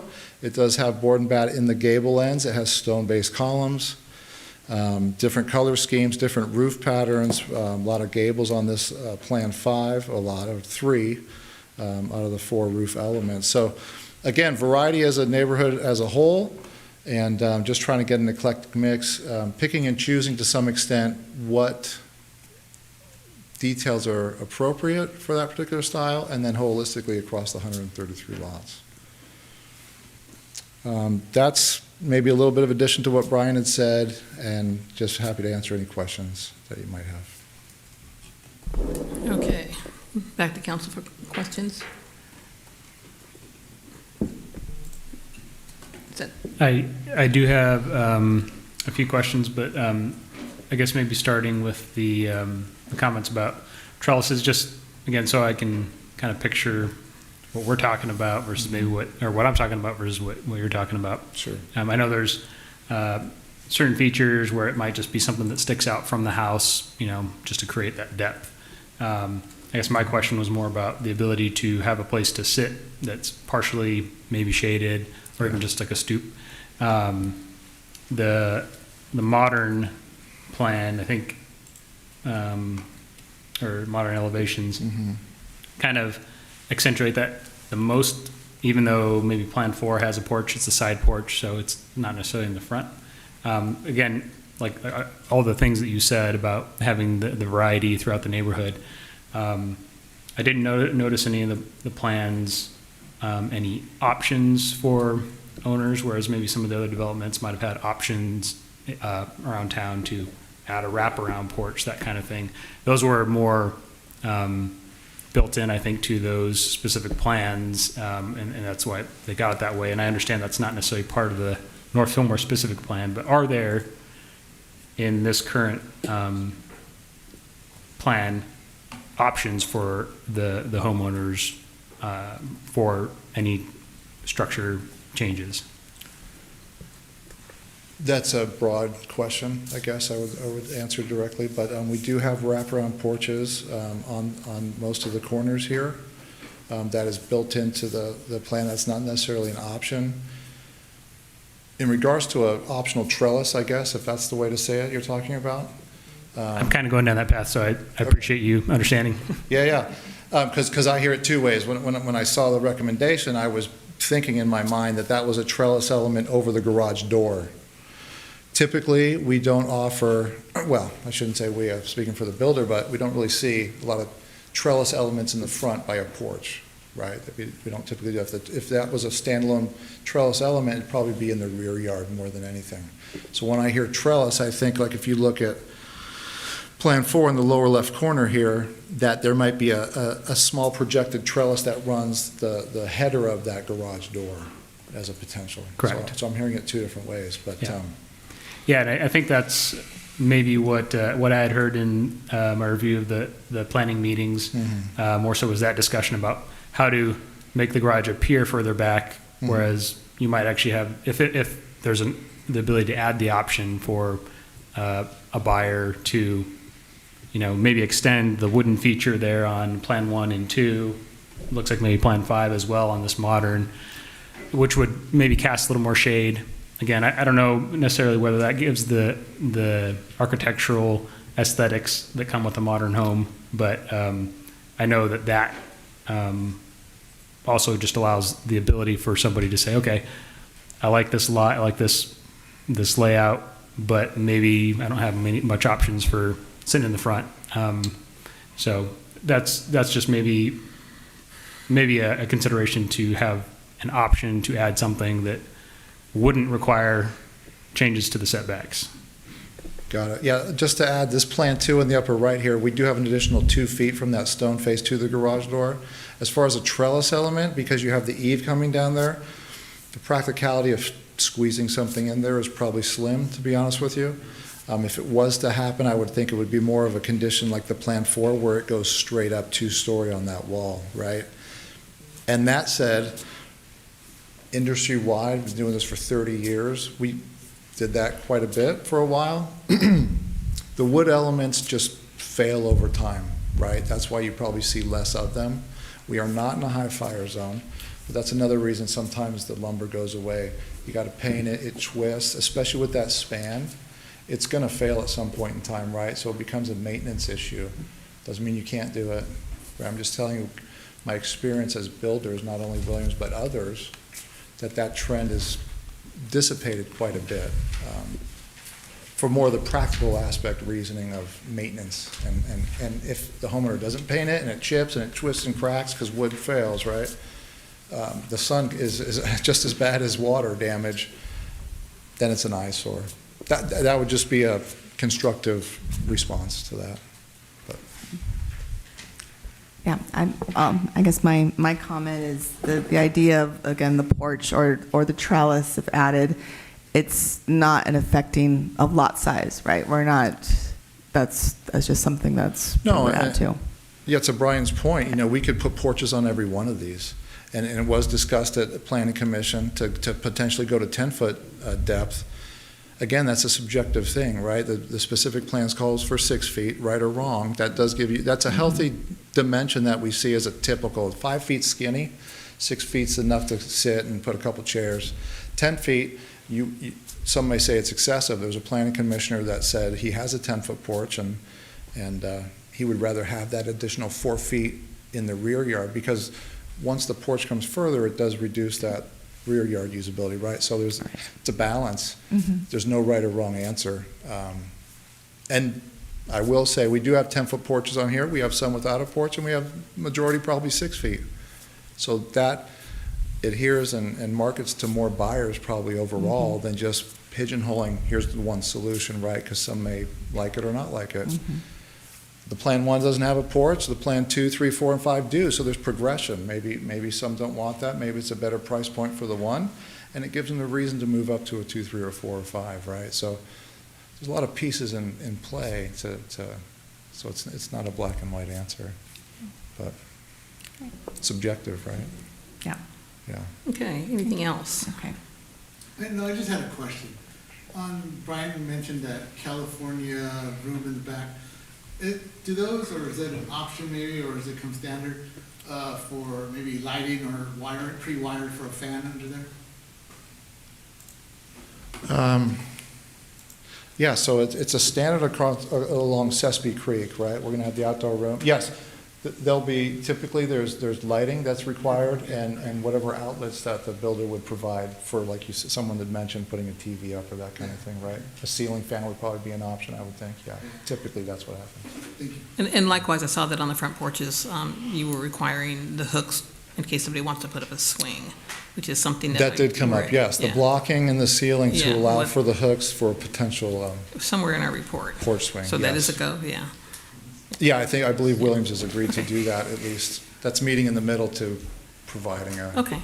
That's on the farmhouse. On the farmhouse one, great, okay, thank you. Okay, now I've lost track of where we are. Thank you so much for your contribution to this.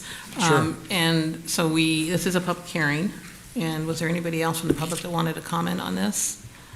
I think we had speaker requests, they were both represented by Williams. So if there is no other comments from the, we have, I thought you spoke.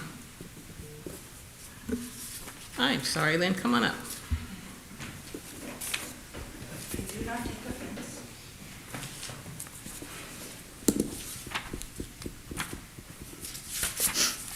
I was privileged when I first became a council member to meet with Williams Homes, and it was to look at the road plan. And at that time, I was impressed with the detail that they do and our city does. What a tremendous amount of work goes into something like this, and such a long time to work out all the specific details. My own, as far as terraces and porches, I love my little terrace, I love my little porch, so, you know, I heartily agree with that. As far as the ADU and the low-income housing, I have 6 children, and of my 6 children, 2 would qualify for that ADU. Of my 12 grandchildren, 3 adults would qualify for the ADU. But these are not people that are working in our yards. This isn't a person that's helping clean the house and wash your windows. This isn't a person that comes and washes your car. And I don't know of any of those people that would only have a 1-bedroom facility. They have kids. So I think we're not serving our low-income and very low-income population. I understand the complexity of it. I honor that, but I also honor the fact that we have people living in this community in garages and sheds and trailers and low income. I have a friend who takes a shower in the backyard of the house in front because that's the only place they can do it. Those are the people that need it. My grandkids and my son can handle it on their own, and if they can't, that's their problem. But as a community, we have to think about the people who serve us, not just the people who are in our family. So that's all I have to say. Thank you, Lynn. Okay, I will go ahead now and close the public hearing and take it back to council for final discussion and a motion and any changes. I have a question for Brian. You mentioned just if there are any issues or anything that develop that will require plan changes once, or if the plan is approved. What does that process look like? Would it be something that might go back to planning commission, or does it depend on the level of change, or would it come back directly back to council? It depends on the level of change. If it's purely maybe an engineering or a technical change, such as, changing a pipe here or, digging a trench there, that's just through a standard change order process. If there's something that affects the aesthetics or the overall layout, the planning director and I would look at that and determine whether it's consistent with what you've approved. And if it's not consistent, we bring it back to you. And that predominantly, most of the concern there is aesthetics and overall use. If we're starting to constrain the usability of the site, like open spaces or something like that, that's something we want to bring back to you. But it's something that more our city attorney, Roxanne here, is working out, with the technical engineers. We don't bring that back. We just kind of check it. Planning just kind of checks it. Yep. And then we move on. Yeah. on a similar line, but this is more, I believe, after sale, to meet the intent of the safety setback from the riverbed. Yep. 100 feet, I believe it is. Does our current code help? Is there anything in our current code that actually helps us enforce that? Or would we need to potentially consider updating our code to address those setbacks from the riverbeds in the future if somebody tried to build a structure? Is there anything currently that we can enforce? Well, there are things in the building code related to materials and setbacks and things like that. Technically, this is not in the very high fire hazard zone, but the fire chief has discretion to consider it a fire hazard zone based on his local knowledge. And that's what happened here is, even though it's not state designated, he did determine there is a requirement for setbacks. So we measured out that 100 feet up to the main structure of the home. And so that's sort of what you would call a fuel modification zone, where no fire hazards could be placed there, such as structures. We would require a deed restriction be put on each one of these lots, so it'll be on the title report. It'll also be noted in what are called the conditions, covenants, and restrictions that will be adopted by the HOA. So the HOA board will be the first line of defense to review any development or any construction proposals on these lots. It'll have to maintain consistency with the CC&Rs, which will be consistent with our conditions of approval. So they'll be the first line of defense, and a lot of times the neighbors police each other in those cases. If they see one neighbor constructing something back there, the bells go off and they complain, and mostly the HOA board would hopefully be the first enforcement component of that, and that's one of the benefits of having that branch out there, because they're local, they're eyes on the ground. In our code, we have standard fire requirements, but this is not something that would be in our code. This is more of a project-specific criteria. This is a project-specific condition or mitigation, so to speak. So Okay. we would have to continue to track it in the future for any development along this backside. Right. Yeah. Okay. So I do have a few comments if we're Sure. discussing as council. Okay, not questions, but comments. And the first is regarding the ADUs. So, I went back and watched the Planning Commission, but prior to having watched it, when I thought, okay, 50% inclusionary housing, we're doing single-family homes, looking forward to seeing what this was going to look like for single-family homes for low income.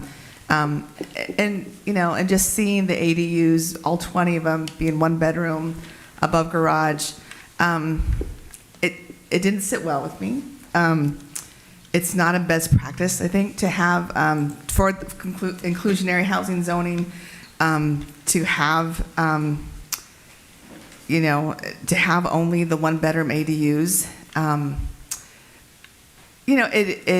It ices out families, as mentioned. It also, being above garage, it ices out anyone who has a physical disability, be able to be a part of that. So that's something that I really want to point out. And of course, right, the reason for it is financially for the developer. But maybe we can come to some kind of, looking at the smallest model, the 1,600 square foot, the bungalow. I believe in some of the other Williams developments, San Luis Ranch, and I know that's a different development. I know they have townhomes and duplexes, and I'm not sure right now with the North Fillmore specific plan if that would require an amendment if we were to change it from single-family homes, but even not change it from single-family homes, and just looking at a handful of those 20 to be something that, again, that could be, for a low-income family to get into a home. And if we can track it via, rentals and deed restrictions, we can track sales. Like we've got to look at practices there that we could do. So that's my comment on ADUs. I'd like to see it broken up at least a little bit into having the smallest homes be something that could be a single-family home for affordables. For low-income families, and then, of course, the above garages as well. The second concern that I had is around the request for the vesting tentative map. So I kind of tried to do some research, find out what that meant. It was pointed out in the staff report that we've never done this before in Fillmore. It's not a common thing to be done. And what it does is we agree to this, it freezes our development impact fees right where they are. And, I know that Williams Homes is a different development than the Bridges, and the Bridges has gone on over years in different phases and that sort of thing. And over the years, we've seen the need for diffs, for different reasons and increases. So I want to propose that if we do this, and again, it just freezes the development impact fee at the point of this, that we ensure that Williams has really plans to build out and do it right away. And maybe that means building out the streets and the infrastructure, the sidewalks and everything, and really getting to it. Just to ensure that it's not something that could possibly stall, downturn the economy, and then time goes by, it's not built out, and but those fees are frozen. So that's just something I wanted to bring up to council, just for your consideration. Something maybe we want to talk about a bit more. And then for design, I live in Riverwalk. I love my front porch, and not only do I love it for sitting out there and being with seeing all the kids going around the neighborhood, because it's true. As much as we love our backyards, we barbecue out there and stuff, the kids love to be in front. And again, this is going to be kid friendly. Just many families up there. But what also the porch does, or overhangs and that sort of thing. And I'm not great on the wording. But it protects the windows from the exposure of the direct heat. So I know for me, my front room, having that porch, it keeps my house cooler. And just seeing, particularly I think on the farmhouse, thinking to have the porch, it's very modern, I understand. And like you said, there's going to be different variations. But on those that you would think porches, maybe try to have that, because, it definitely will bake, in our Fillmore heat. So it's just something else to consider. Yeah, I wanted to put that out there. Anything from you? Okay, I'm kind of getting a mixed message here. It sounds like one or both of you want to make some additional recommendations for changes, but is that what you're saying, or are you okay with it the way it is? Well, no. So what I would like to do is make a few changes, particularly to the design. And again, I guess it would be regarding looking at the map and sort of the phasing in that Williams plans to do. Maybe we can, again, if we consider the vesting and freeze and grant that, but see if we can see it really kind of built out. Maybe that phases is not so much phase 1, 2, and 3, and maybe it's phase 1 or phase 2, and see what that can be done. Brian or Kevin, either one of you, can you address that issue as time-wise? I mean, what's any drop in the market or something that's out of our control? What time frame are we talking about for all phases? Well, it is divided into 3 phases. And maybe the applicant can speak to the market. The 3 phases are to implement what we call the backbone of utilities and streets. Mm-hmm. So they've broken up into 3 phases. So I believe it's the first 50 or so units are in an area that would have all the sidewalks, water, sewer, and everything constructed, and then phase 2 and subsequently phase 3. And what that does is it pushes out those backbone components to a later time when they can manage sales and have return, right, and keep building out and building out. If you do the whole backbone at once, all streets, all sewer, all water, they've outlaid that capital, and they're under more pressure to build the homes quicker and sell them quicker to get the return on all the money they've paid to improve the whole entire project site. So what Christina is alluding to is that by having extended that full build out of backbone, they would be more incentivized to build and sell quicker, as opposed to build a phase, see how the market's doing, build the next backbone and build that structure. Okay, I mean, how the market will absorb it. Yeah, see, that seems is maybe Glenn can speak more to that. Well, I was thinking, is the question more related to to the vesting. Yeah. Right. It's sort of saying. So it's like if I don't build for 10 years, I'm still paying the fees for 10 You're years still paying the earlier. fees from this year. And sort of where do we, as a city, see that real investment comes in? I mean, I know you're invested, but I mean, that build come in to not have that time. I mean, I think, I mean, clearly, I don't have the subdivision map act in front of me, but I think we have a year to actually record maps. The city attorney may know better than I do, which, if we don't do that, then there are some timeframes there where we lose that vested right. We lose that ability to pay those old fees. I mean, if you're asking us to volunteer something, certainly. I mean, I don't want to put the city in a position where the project goes away for 10 years. We've recorded maps, we haven't built anything, and then all of a sudden, the diff fees are different. I think we could certainly consider something in the middle, just to go ahead and kind of move things along. I get where you're going, Okay. so. Okay, so how do we articulate that? Is that, Let's see. Trying to make sure. I think you do articulate it with coming back with a redoing of the phases, right? Those are just, what we're showing is just construction phases. Okay. So it's a little different from the vesting, right? But I think we could clearly agree to something that we volunteer and say, okay, we're not going to, if something doesn't get built in a certain time frame, then I think we can work that out. I think the other issue as it relates to the modern is one of the recommendations or one of the ideas was to look at courtyards in the front yard. Maybe that's something we take a look at in those moderns, is come up with a courtyard design, more of a landscape plan feature rather than what Mike does. But I think we could probably take a look at that. like a hardscape? Like a hardscape? A little hardscape, and maybe you do end up with a little trellis or something like that, just to break it up a little bit, a little different. But I think we could certainly come up with something there to address that. It may not be on every one of those units, but certainly we can take a look at a couple of those units and see what we can come up with. Okay, it sounds like we're getting away from being able to actually make a motion on this if we're going to add things to bring back and review again. Am I right on that? Is there a requirement for another public hearing regardless, or no? No, another public hearing isn't required, but if you had changes that you wanted, if they were to make revisions and you wanted to see them again, you would end up closing this hearing and have us renotice once the plans are ready. I'm fine not seeing them again, but Okay. I'm not sure about. Also, I just want to make sure that everyone understands that under state law with this type of project, we're only allowed 5 meetings, and this is 4. So you're only allowed 1 more, otherwise it's deemed approved.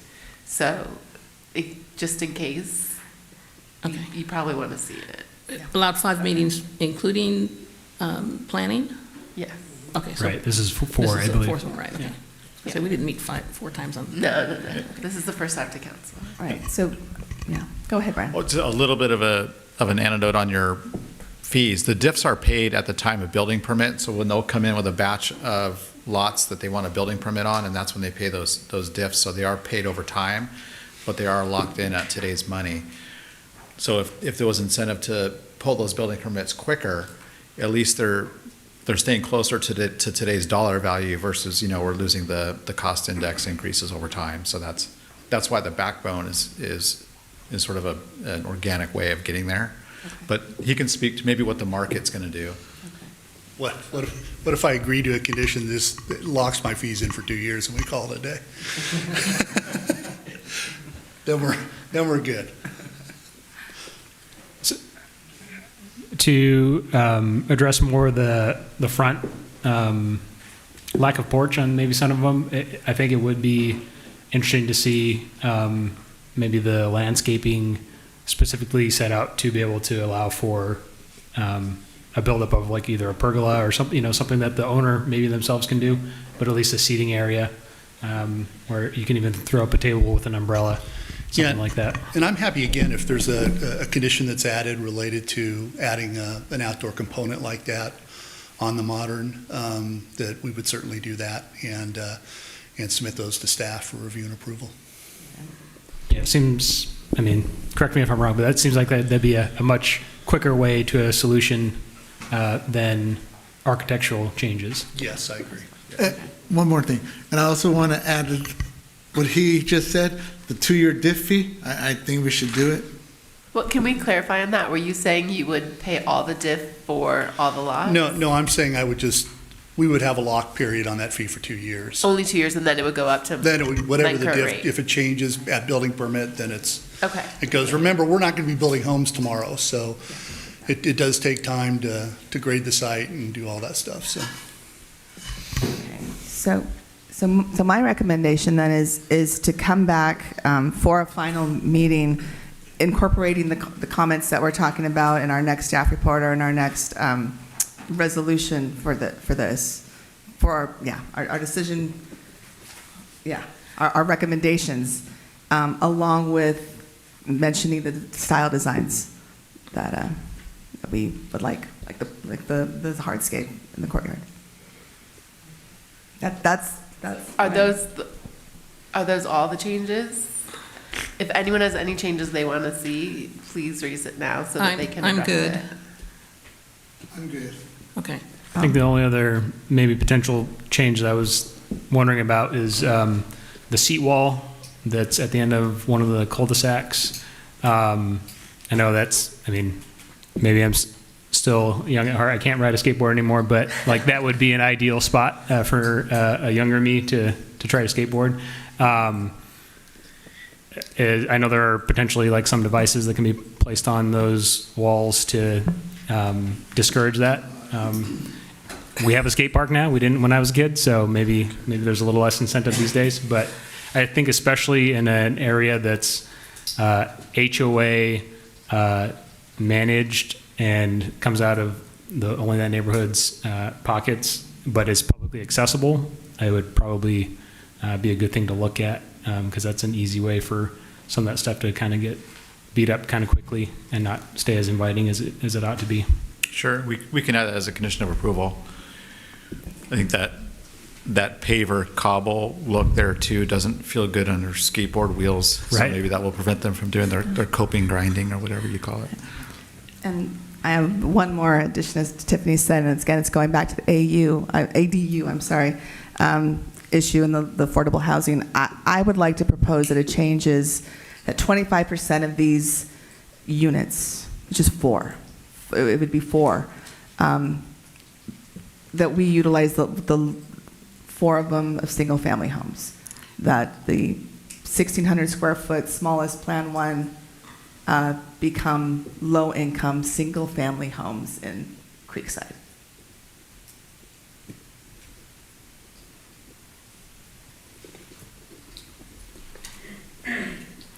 That's 25%, right? Order of them. You get that? Yeah. Okay. All right. Okay. You're good? Yeah, I'm good. All right. Any other comments from staff? Actually, it'd be 5 of them, right? So, Brian, what I have down is the four items, lock in the diffs for 2 years, right?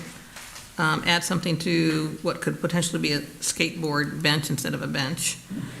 Add some hardscape to where we weren't specific about the number of homes and to which homes. I think I'd like to at least see it for any of those that don't have porches. Is that an optional hardscape or? I guess, yeah, if that's possible for the builder to come up with. Those are not common things that I've seen before, options for front landscaping. I'd feel better if we had a number, the way that.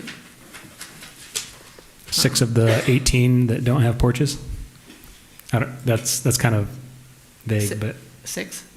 My understanding is there were 6 of the elevations that don't have a porch, but might be able to be addressed, some kind of front sitting area with the landscaping or hardscaping. 3 of the 6? Or I'm just saying all of them, like, yeah, an option for all of those. An option, okay. Yeah. That would be the Plan 1. Right. Plan 1, yeah. The Plan 1 that doesn't have the porch. So there's 19 now, and there's a few of the Plan 2s. Is that right? Yeah, whichever one doesn't have a porch. the Plan 1C, the farmhouse, Yeah. right? Do you want to itemize exactly which ones they are? If that's helpful to you, yeah. It seems like you guys would be able to address that.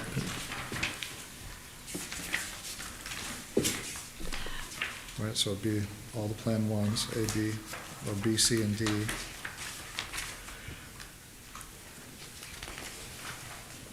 If you want style names, it'd be Plan 1, modern, farmhouse, and bungalow. Plan 2, modern.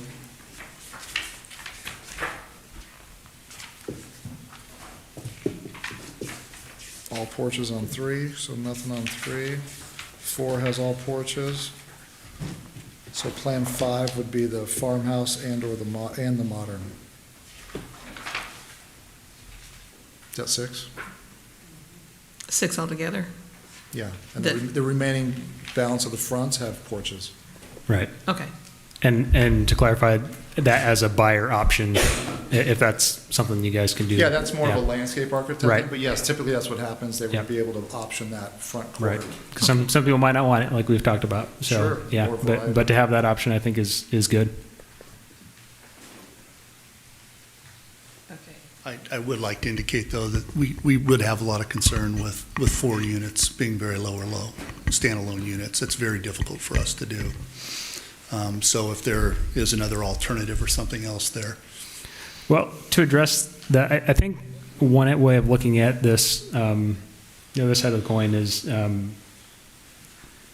let's say when I moved to town and I have 4 kids from out of state, I took a much bigger risk not buying a home that I could, or not having an option to rent a portion of my home. And I think there's a less risk and more incentive for people to purchase a home who may not have the opportunity otherwise, if they have a portion of their home that's already designated to be rented, and if they know that fits the bill for a pretty easy rent. And it also provides, I think, the option for so many more people who might be either right out of high school or college to be able to move into the area as well, as kind of like a stepping stone moving up.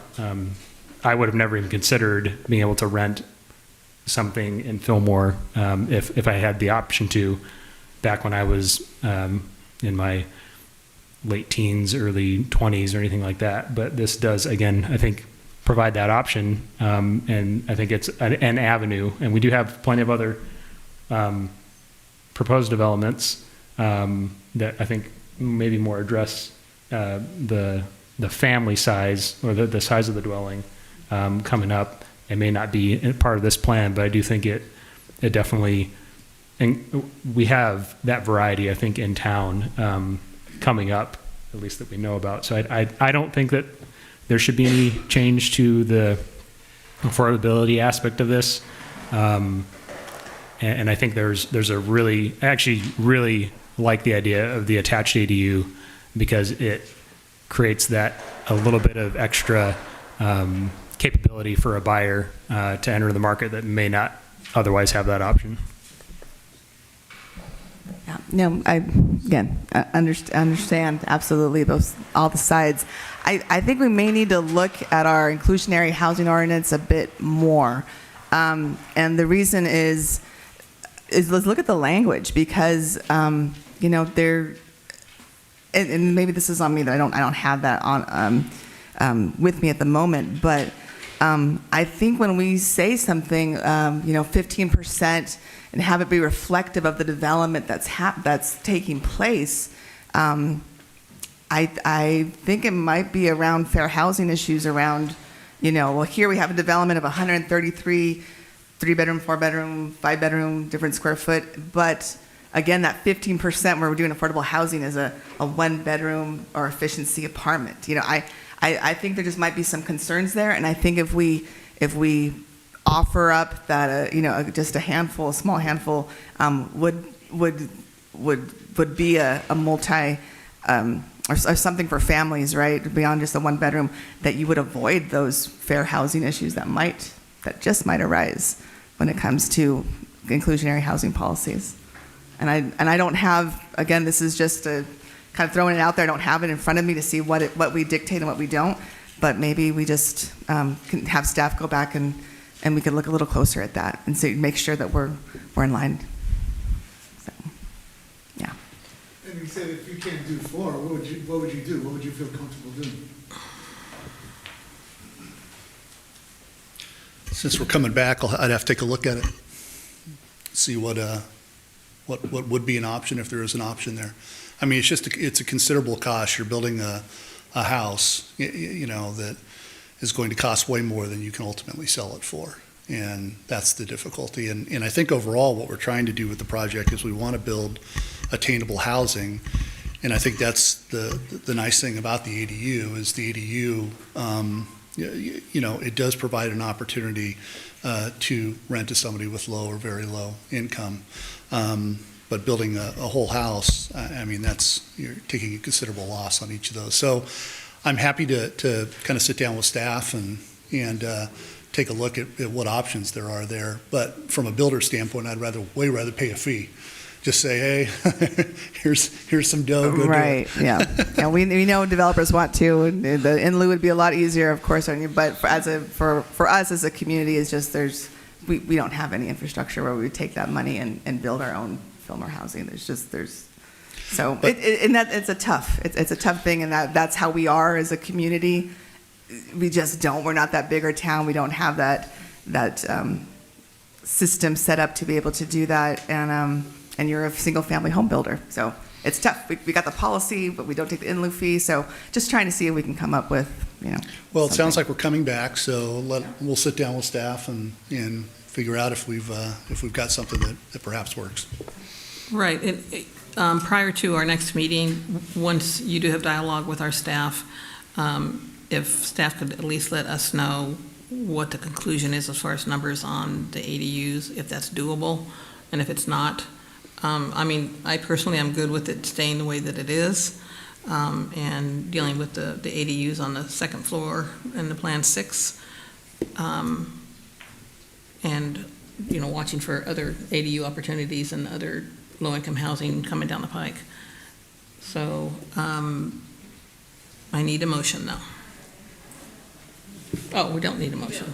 We're just continuing. Okay, I've already closed the public hearing, and we will then see you gentlemen at the next meeting. Thank you so very much. And thank you for the duration this has taken to get through this agenda item. A lot there, but thank you. Your presentation was great. Okay, poor Brian, Mark,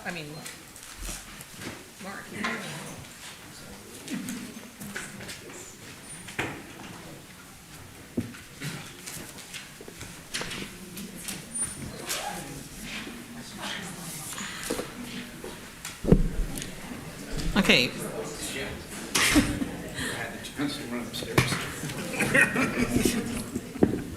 We're moving on to item number 9C. Is it 9C? Am I right there, Brian?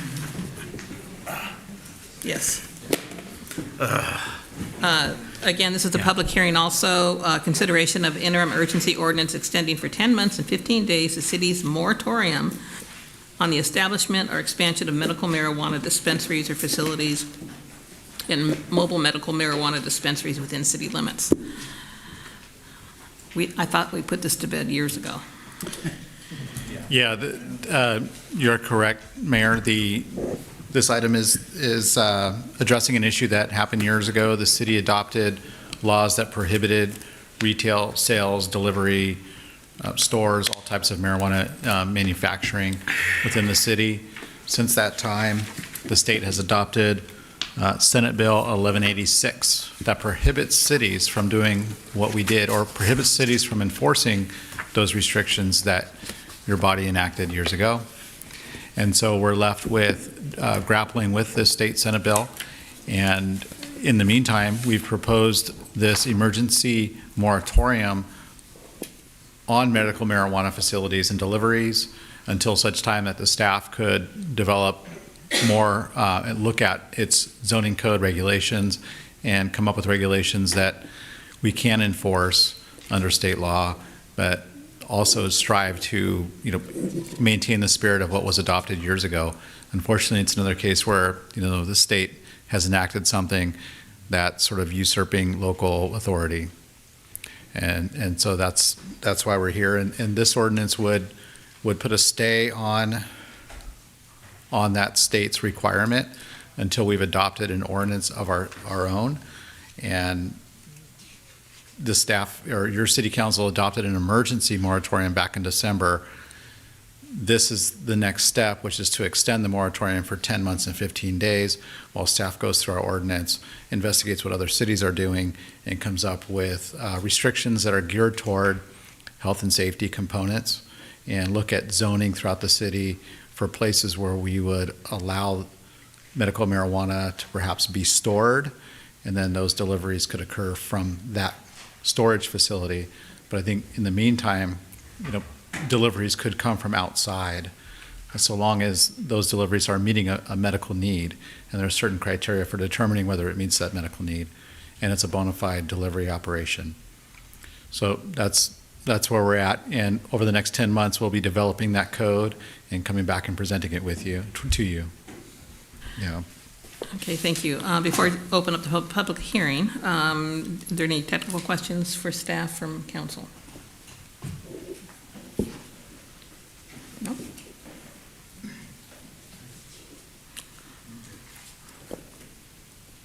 Okay, I'll go ahead and close the public hearing, and let's go ahead and,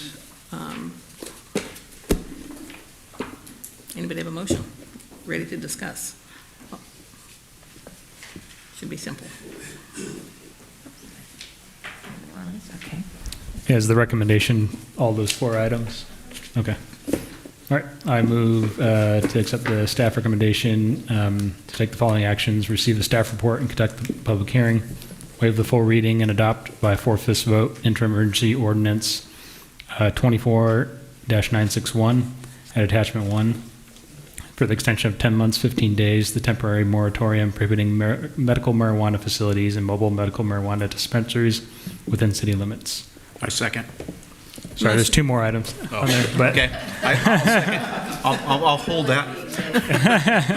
find that the number 3, find that the interim urgency ordinance 24-961 is exempt from CEQA, and direct staff to continue to study the appropriate modifications to the municipal code to mitigate the conditions outlined in the staff report at section 2. Is that good enough?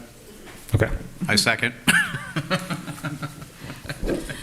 We have a motion and a second. All in favor? Aye. Aye. Opposed? Hearing none. We will revisit this again within 10 months, right? Hopefully soon. Oh, on.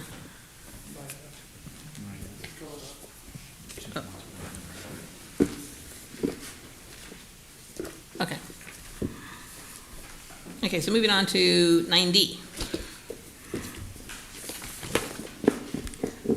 This is a public hearing again, zoning ordinance amendment to clarify existing requirements and establish new regulatory requirements for self-storage and recreational vehicle storage facilities in the city, and finding this project to be exempt from CEQA. Yes, thank you, Mayor and City Council and City of Fillmore. This is related to a moratorium you enacted recently, prohibiting the acceptance of applications for self-storage and something we've been terming RV storage, but we'll get to some of how we've now adopted the code. But since this emergency moratorium has been put in place, starting back in June, there was a 45-day emergency moratorium, and then in July, you adopted a 10-month, 15-day moratorium for us to go ahead and study the code, much like we just talked about with the marijuana ordinance. So we're further along here, and we're coming back to you with our actual zoning code recommendations. And the zoning code recommendations would add uses that are not currently defined in terms of self-storage, and it would add development standards for those. So the background has been, and the reason this came to you initially was staff has been getting a very large uptick in calls for self-storage. So most all the vacant land that you see around here, or properties even just in the last few weeks that have come on the market, most of the realtors or brokers are saying the calls are all for self-storage and RV storage. That's more or less all they're getting. So that's kind of some of the background. We currently allow these types of uses in the business park and in the industrial zones. When we looked at the general plan, we felt that having, storage does not meet the intent of the general plan. There is a certain local need for storage, but we felt it looked like it was getting beyond what would be serving our local need, and felt that the goals of our general plan might be becoming in jeopardy because our general plan and some of the land designations that we have out there are intended to provide uses that would help our local economy, that would provide jobs, that would provide sales, manufacturing, and things of that nature. But a lot of those properties have sat out on the market for a long time. We don't know when they'll be uptaken, but in the meantime, we wanted to make sure that we were preserving the ability to have other uses besides storage in the city. And so there were a lot of things that we looked at when we developed this code. We looked at what we have today, and we currently have 7 storage facilities throughout the city. They take up large swaths of land. You can see them along Highway 126 as you come into town from the east. It's both basically on either side of the street. One of them is currently under construction. And then on the west side of town, that's the business park zone, and that also allows for storage. And folks have been calling to do storage on those parcels as well, and they're quite large. So without this ordinance, what we would end up with is, RV storage on our east gateway and RV storage or self-storage on our west gateway. And so if the city doesn't want that to be our flagship, that we're the city of storage, now's the time. We felt that the ordinance should be adopted to take a closer look at these things and how staff's able to manage this uptick in demand from the outside to come in and put those types of projects in. This graphic gives you an indication as to where we currently have storage. And as I mentioned, there's a business park area down in the west side that would also allow for it. And there's been inquiries on a property up in the North Fillmore specific plan next to that red polygon there. And there's been inquiries to expand storage down on the south side of Highway 126 as well. One of the things we wanted to do was understand better what Fillmore's situation is. And so we looked at other cities. And when we do a comparative as to what's going on around the area, mostly within the county, and we also look at Agora Hills, which is in LA County. But when you look at some of the numbers relative to population and numbers of storage facilities, Fillmore has 6, but what comes out of this data is the ratio. If you look at that ratio for Fillmore, the 0.00036, which is number of facilities per population, you can see that's quite a bit higher than all of the other cities. So that was one important marker that we looked at. And then to kind of bring that out graphically, those numbers show that if you look at Fillmore's population, which is in the orange bar, relative to the numbers of facilities, you can see that in Fillmore, the numbers of facilities per population greatly exceeds that ratio for all other cities by a significant margin. And then when you look at the area of self-storage, looking at, these were the cities I was able to get data on. So I went from these and took it down to the ones that I was able to get this data on. And again, this data shows that when you look at the area of storage relative to this total city area, you can see that our ratio on the far right column is significantly higher. And this is a bar graph that shows that. So that's intended to show kind of what the data looks like in the surrounding area. This is another good ratio to look at. It doesn't have the graph, but when you look at those previous ones were numbers of facilities, but how about the total area per population of the facilities? So in this ratio as well, Fillmore is significantly higher than the surrounding areas. So our area of self-storage per population served is again much higher than everywhere else. So that ratio that you see there, the 0.0018, that would be per person. So it's, without owning our own facilities, we don't know who's renting them, but the data would suggest it's not Fillmore residents. The data would suggest maybe other, the storage is occurring for others because usually the ratio, the market will come where there's a demand for it. They're starting to spill out into our area. So we devised, we kind of went through the code, and we looked at all of our existing language and looked at, how to tighten this up to better interpret this. We currently allow RV storage in the residential zones, and what we did was or in the single-family residential zone, so we just tightened up that language to say, we are allowing these, and every single-family resident lot, you can store an RV. And we just made sure that that was clear. It just has to be behind a gate or behind the front. It can't be out in the front yard. It just has to be behind the fence, but that's allowed. So that should reduce our local demand on having a centralized facility. And we cleaned up and removed what was called a communal storage facility. That's never been used. It's old text that just doesn't belong anymore, so we deleted that.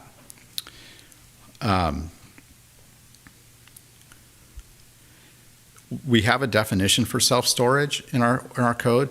We don't have something called RV storage. So it's just kind of been this offshoot of something, but what our text amendment does now allows for RV storage, whereas technically it didn't even allow for RV storage. Now we're allowing for it, but we're saying it can be 50% of a self-storage facility. So it built that in, whereas before it could be interpreted as you can't do RV storage. We've actually added that.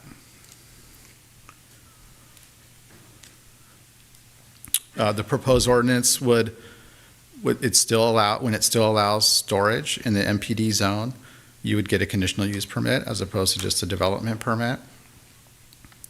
We changed our code to, it had a minimum size of 85,000 square feet for self-storage. And I think that was just to make it more functional. We actually just flipped that into a maximum. And a maximum area was consistent with what we saw happening in Camarillo and Thousand Oaks. Those two cities recently looked at RV and self-storage as well. And they had caps, of 3 acres. So 85,000 square feet is over two acres. But since we're such a smaller area, we felt maybe, the ratio could be a little bit smaller, and we have very little land left to build. So that's why 85,000 seemed like a reasonable estimate. This ordinance also will prohibit self-storage within 500 feet of State Route 126. And the reason we're adding that is because Highway 126 is really supposed to be the commercial corridor. It's mostly designated for, commercial uses, but also, and we have the industrial part, but within 500 feet of our commercial corridor, we want that to be maintained for future revenue generating uses as opposed to just storage. Because not only is that affects the value or the sales, the retail component, but it affects the overall city character. So as people are passing through town, if all they see are storage, we wanted to make sure that the storage is something that goes up into areas where it's not really the city character. And that's also consistent with what other cities are doing as well. When they've looked at this, I think Thousand Oaks made it 1,000 feet. Within 1,000 feet of major arterials or Highway 101, you can't do self-storage. We picked 500 feet. And it will no longer be allowed in the business park zone, so that whole area down at the west side, since we have so much of it on the east side, the west side will not have it, and we've been getting an abundance of calls on that area. RV storage, as I mentioned, is allowed on all of our residential lots, but for the rural residential, so we've changed that and made it allowed in the rural residential. So that's just that area up at the top of the north side. So any homes that are up in that RR zone, they could park RVs up there. So in some cases, we've added RVs, or we've secured the RV use for single-family homes, and then we've restricted it elsewhere. So I kind of went over some of these. We looked at all of those things, and the Planning Commission made a decision on those things. And then we also looked at what would be sort of an aesthetic appeal. Is there some way to tighten up the design standards so that when we do have a self-storage facility come in that is permittable, we would have additional criteria, excuse me, to make it look better. And so under this ordinance amendment, we eliminated fencing, and we make sure that that's going to be, if gates are used, they'll have to be wrought iron or steel. The way the code's written right now, it could possibly be chain link. So that's an aesthetic component. And then all of the rest of these subsections, T through V, add in additional architectural standards that we would review. So there's no individual entrance to the storage units. We just have one entrance into the facility, and we would ensure that you access your unit from inside, so you don't have walls of roll-up garage doors facing the community. They would all be on the inside. That's under T. And then, because these are large buildings that take up most of the area of the land, they're going to be visible from outside the property as well. So we've included 360-degree architecture, so the building will maintain, a nice, roof structure and look to it all the way around, wrapping around the entire property. The property would be required to have landscaping on all sides, in addition to these architectural standards. And it'd have varying roof slopes to add to character and diversity. The appearance of roofs shall use steeper roofs, integrated fascias, darker colors, concealed fasteners and other treatments. Windows and doors should be treated appropriately. Mechanical equipment should be screened, and parking areas should be screened appropriately by use of landscaping predominantly. And the facilities would be required to have an 8-foot wall surrounding them.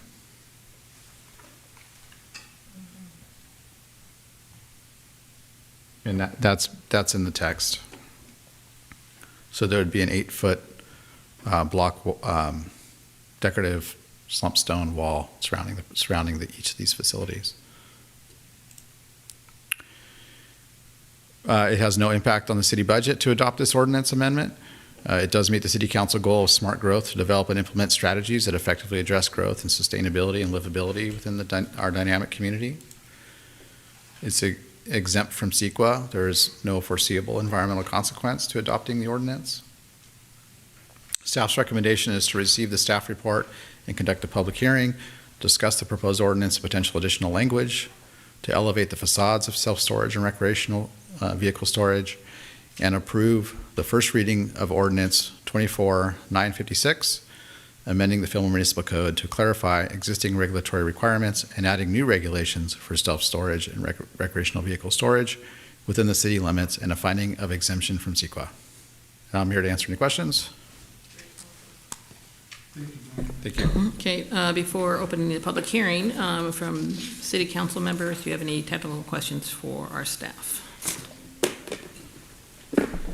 Would any of the architectural or facade requirements affect, like the current plans? I think Nova Storage in particular looks like they're ready to kind of move. Nova Storage is far down the road. They're doing an addition, and they complied with all of our existing design standards, and it's under construction. This wouldn't affect them. They're grandfathered. Okay. Yeah. Can you go over Can you go over the 8-foot walls? What are you talking about exactly there? all the way around, or, I mean, what do you mentioned 8-foot walls. Yeah, I'm looking for it in the slide, but it should be in the code. Was it for noise attenuation? What was it for? It's mainly for aesthetics. Well, couldn't we just do a decorative wall of any, I meant... It's actually in our existing code. Okay. It's right there under J. The site shall be completely enclosed with an 8-foot high solid decorative masonry wall. And so we added the 4 feet of landscaping area around the perimeter. It says zone text additions. Yeah. It says zone text additions. Yeah, so the zone text additions are in underline, and the strikeouts are shown in strikeout. So if the text is not underlined or striked out, it's existing text. So yes, I'm correct. I'll correct myself there. I said that it was adding the 8-foot wall, but it's already baked in. Man, that's a huge Yeah. wall. Yeah, the wall is already That's a baked in. big wall. Okay. And Nova Storage complied with that. What was that? And Nova Storage had to comply with that as well. Okay. Are you thinking by like a 6-foot fence high kind of? As a block wall that's 8 foot tall, that's a Right. huge friggin' wall. Yeah. Can we change that to 6? We can't because we're not under text revisions. Well, I think they can propose, yeah, you can suggest other text revisions. Okay, so we can still make that recommendation when we make our motion? I would Just recommend, introducing the ordinance tonight, so you could make that change, I any would- changes. I would recommend 6. And I would just say decorative wall, that, I mean, what's the purpose of it? Is decorative to decorate, or is it for noise attenuation? It's for both, noise attenuation and look. You know, I guess the buildings weren't going to have 360-degree architecture before, so now that we have 360-degree architecture, maybe 6 foot works. And then this also would be vice like a chain link fence or anything that Yeah, that's might what be I think, unsightly. that's what I'm trying to say. It could just be Yeah. decorative. Right. Yeah. It doesn't have to be masonry wall. I mean, we could just say decorative wall, right? I meant, or are we, that's what I'm trying to figure out. Is it decorative or is it for noise attenuation? The intended here is for decorative, but it would have the effect of noise attenuation Right. for loading and things like that. But in this case, we are also requiring that the garage doors be facing on the interior and not on the exterior. So there'll be some natural noise blockage, as you know, Right. with the buildings themselves. sounds like you're implying that maybe the wall might be excessive, prohibitive, potentially. Yeah, I was gonna say, that's what it sounds like to me, because I'm just trying to envision a storage facility. You've got a big wall, and then on the inside of that wall is just gonna be maybe a driveway, but that's not gonna have any door or any garage doors for them to drive into. It's gonna be on the inside Correct. part of the building. Right. So it'd be a wall, and then a driveway, and then the actual building. Right.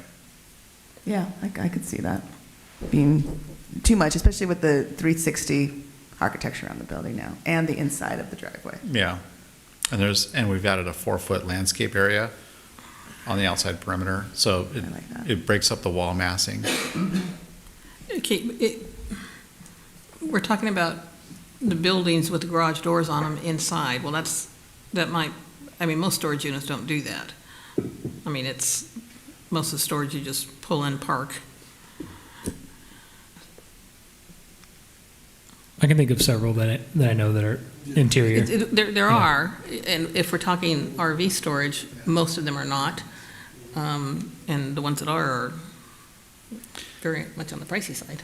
Yeah, I mean, yeah, technically, there could be, like Christina had characterized it correctly, you could have, you'll have a driveway there, and you could have garage doors that face the wall, but you couldn't enter the site from anywhere but one entrance. So the wall would block that look of having the door.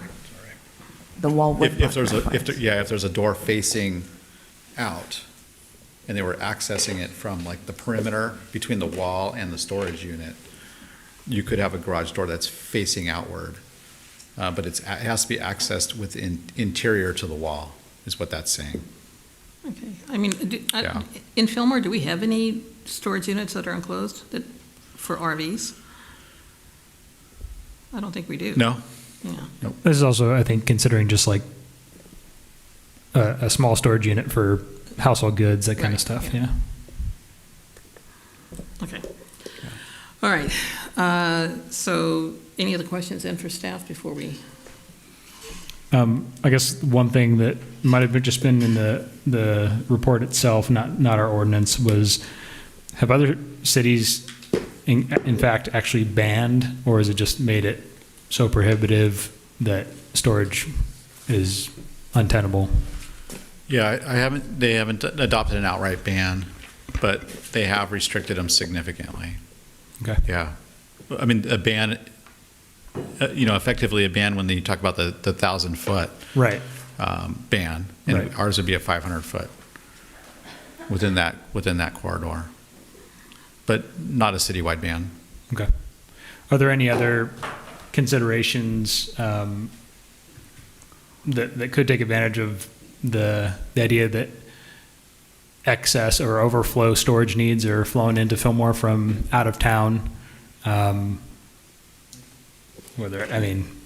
don't like the idea of a new tax, but is that something that could be considered as a requirement to just like if they're outside, if the renter of that facility is outside of Fillmore, like is there something that can be gained from that to at least again take advantage of the fact that we're kind of being we have turned into a dumping ground, as you've kind of showed? So I think you're saying there should be some sort of, like, for lack of a better word, tariff on somebody who's coming in from outside to store here, and then I don't know if that would be legal. I have no idea. That's what I'm asking. I mean, that's maybe a legal question. We can explore it to see if that's something we could condition a future project, that they monitor what's coming from local and what's coming from outside. I mean, since it's a private business, I don't think we currently have a mechanism to do that. Maybe if we did like a storage tax or something, maybe it could be more on people outside of Fillmore. I guess that's kind of what I'm thinking of, like almost like a hotel tax. Yeah. Yeah, a bed tax. That kind of taxes thing. still have to be voted on by the Right. voters, but I mean, it's something we could look into. Yeah.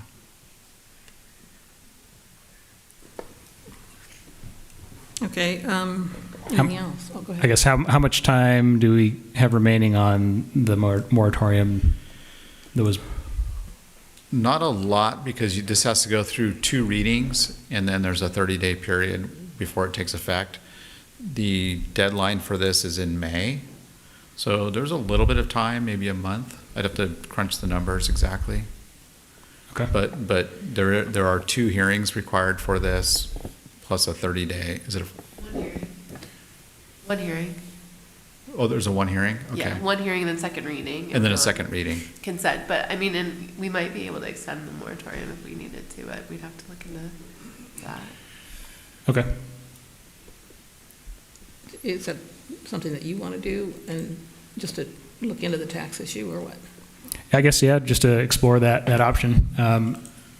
We are already exceeding, the towns around us in the storage that's here. And I understand that the business is an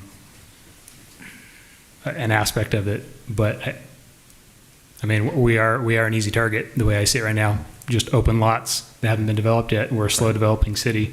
And when stuff pushes out of other major cities, if we don't have a mechanism to at least make sure that it benefits our town, then I think that could be definitely problematic if it's just allowed to continue. It's not a good use of within the city limits land along that artery. I don't think, at least not at the rate that it's going. Yeah. Is that something we can explore in another venue? I suppose you could direct us to explore an additional or text in the future amendment or something. I mean, Yeah, that's kind of what I'm getting at as far as just the idea here. Yeah, if we can continue, I think these recommendations are good. I just want to see whether there's a way to make sure that these facilities actually do benefit Fillmore. So you're looking at that would apply to existing facilities. I think that's the only way to make it fair. Okay. Yeah. We'd have to explore that. And I mean, I think if you A storage tax that would have to apply to all storage facilities, not just new ones. Okay. Would that be something that has to be on the ballot? Is that what you said? It would have to be on the ballot. Yeah, so you'd have to Okay. get the voter buy-in on that. We can look into that. Yeah, I think we can, sounds like we can probably move forward with this ordinance and then explore the potential for a storage tax in the future. Christina, anything from you?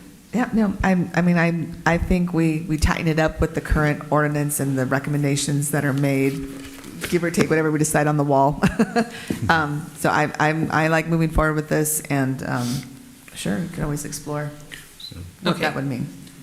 Let's pin down. We gotta open the public hearing. Let's pin down what was decided about the wall. So we're talking about, instead of an 8-foot wall, changing the code to a 6-foot wall, and it has to be a block wall, or what were you suggesting? Just a decorative wall, but if it's for noise attenuation, we're gonna need blocks, so I think it's a case-by-case. Right. It's a case-by-case thing. Yeah, typically you look for, You just do you look for either masonry or slump stone, which is kind of the more decorative as opposed to a CMU wall. And we're talking about any new one coming in. Correct. Or modifications And to you guys existing. would examine it for a case-by-case through planning, through through Yeah. planning process. Any new application So we that could comes just in. add that in, or a, Yeah. We would review, if you were to adopt this ordinance, any new project that comes in, we would go through this list and check for compliance. That would be one feature we'd look at, is a surrounding decorative wall. Okay. And we wouldn't allow a vinyl fence or anything like that. Right, okay. So then, what I'm hearing is the only change we're making is the 8-foot to 6-foot decorative block wall? but then that can be on a case-by-case too, because it may require an 8-foot, I don't know. Depending on slopes, I'm not trying to play devil's advocate, I'm just I trying to think say. you are. Yeah, if there's a project that comes in that's next to a sensitive receptor, and they would have garages or something outside that's facing a sensitive receptor that could potentially generate noise, we'd look at hours of operations, and we would potentially require a focused noise study to suggest any increases in wall height. So Right. if our code says it's 6 feet, if we find that environmentally there's something else required, we could bump it up to an 8-foot. Or 9-foot or 10-foot. Yeah. Okay, so purposes Or a of this redesign. motion, how do we want to read this? Just say 6-foot. Go ahead and make your motion. I'm not motioning, you gotta open the public hearing, don't you? I Oh, don't we know. did that. You already did that? I don't believe so. Is there anybody, oh, I don't think I could see an applicant my sitting out there. apologies. Okay. Shaking their heads. No, I don't have any, are we in, oh, yes. Public hearing, Bob Brenzel. And I just wanted to go I back. saw you flinching. The question about the tax, we could probably get you some numbers if you wanted to continue this to February, like to the next council meeting or the meeting after that. I can work with Dave to get you guys some tentative numbers on what maybe that tax could yield. Okay. Because you'd also have to have the stomach to set the tax amount to put on the ballot. Right. Okay, I'm sorry, thank you. Good evening. Tax ahead. I'm Bob Renzel. I spoke to you last July about concerning the extension of the RV and self-storage moratorium and its impact on our project. At that time, we were concerned the delays of the moratorium. The extension would not only impact us financially, but we're worried about our project even being canceled altogether, depending on what came out of that. Our storage project is in North Fillmore. It's 2.5 acres on 5th Street. Let's see, how does that go? A Street on 5th, just off of A Street. It's 2.5 acres. And we'd been working for over a year. I don't know if you remember me from last time, but Yeah. we'd been working for over a year with Kevin McSweeney and our design consultant, Jensen Engineering. And the day that we were having a meeting to submit this thing, the next day the moratorium was put into place. So we talk about a day late, dollar short. We missed it by a day. on getting this. So it's been a long road. Well, here we are 6 months later, and we're encouraged. We're reading the recommendations, and we're encouraged by it because our property does in fact fall into the ability for us to build out this project. So we do appreciate that. So we are looking forward to getting this design approved and starting construction. Now I'm hearing an extension of moratoriums and stuff. We're not too happy about that, obviously, because there's more time. We've been working on this thing for over 2 years, finding property and everything like that and going through this whole process. The tax thing kind of worries me too. I'm not sure how that sounds like a mess to me on trying to track that and, taxing people coming from outside. I mean, people store their RVs all over the place, Thousand Oaks people are storing them in, where they can find spots. So I don't know. Anyways, but I'll keep it short. I would like to, thank especially the Planning Commission and Kevin's really been helpful with us all the way through the design, and Brian answering all our dumb email questions and stuff, But I'd especially like to thank the council. When we were here in last July, we were, you guys understood our circumstance and tried the best to find us a solution to continue. And your genuine concern and understanding of our situation was appreciated and gave us hope for the project. We really do appreciate it. And we do humbly ask and approve this, at least the recommendation Brian has with your added measure. So thank you very much. Thank you. Thank you. Okay, I have another speaker, Gabriel Candelario.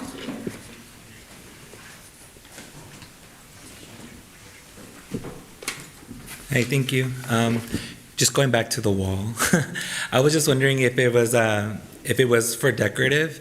I think that's really cool, especially because I would like to see more murals around Fillmore. I think that I enjoyed the ones that we have now. So if there was going to be some kind of role where they were supposed to have like an 8-foot decorative thing, I would really like to see more murals around the town, either it be like the trains or even just the fields, anything that really just reflects Fillmore as itself. So I think that's just something that if you guys can keep that in mind. I don't know if you guys can add it on there, say that if it is going to be decorative, to try to enforce that it is something that brings in something to do with Fillmore or something. But yeah, that was just it.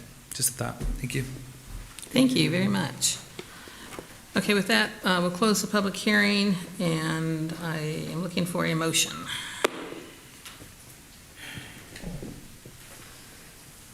See, I'll make that motion that we approve, make sure I'm on the right one here. Yes. Approve the first reading to introduce ordinance number 24956. Do I have to read it, Tiffany? Of the title. Okay, sorry, let me. Sorry for the delay.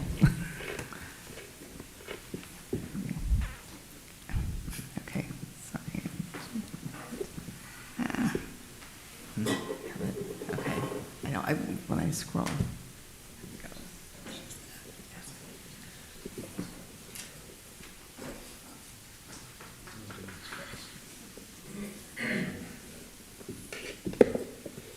Okay, here we go. Sorry about that. We introduced ordinance number 24-956, zoning ordinance amendment number 23-02, an ordinance of the City Council of the City of Fillmore, California, amending sections 6.04.0410, 6.04.0415, 6.04.0810, 6.04.0815.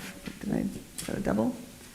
6.04.1203 and 6.04.96 of the Fillmore Municipal Code to clarify existing requirements and establish new regulatory requirements for self-storage and recreational vehicle storage facilities in the city, and finding of CEQA exemption.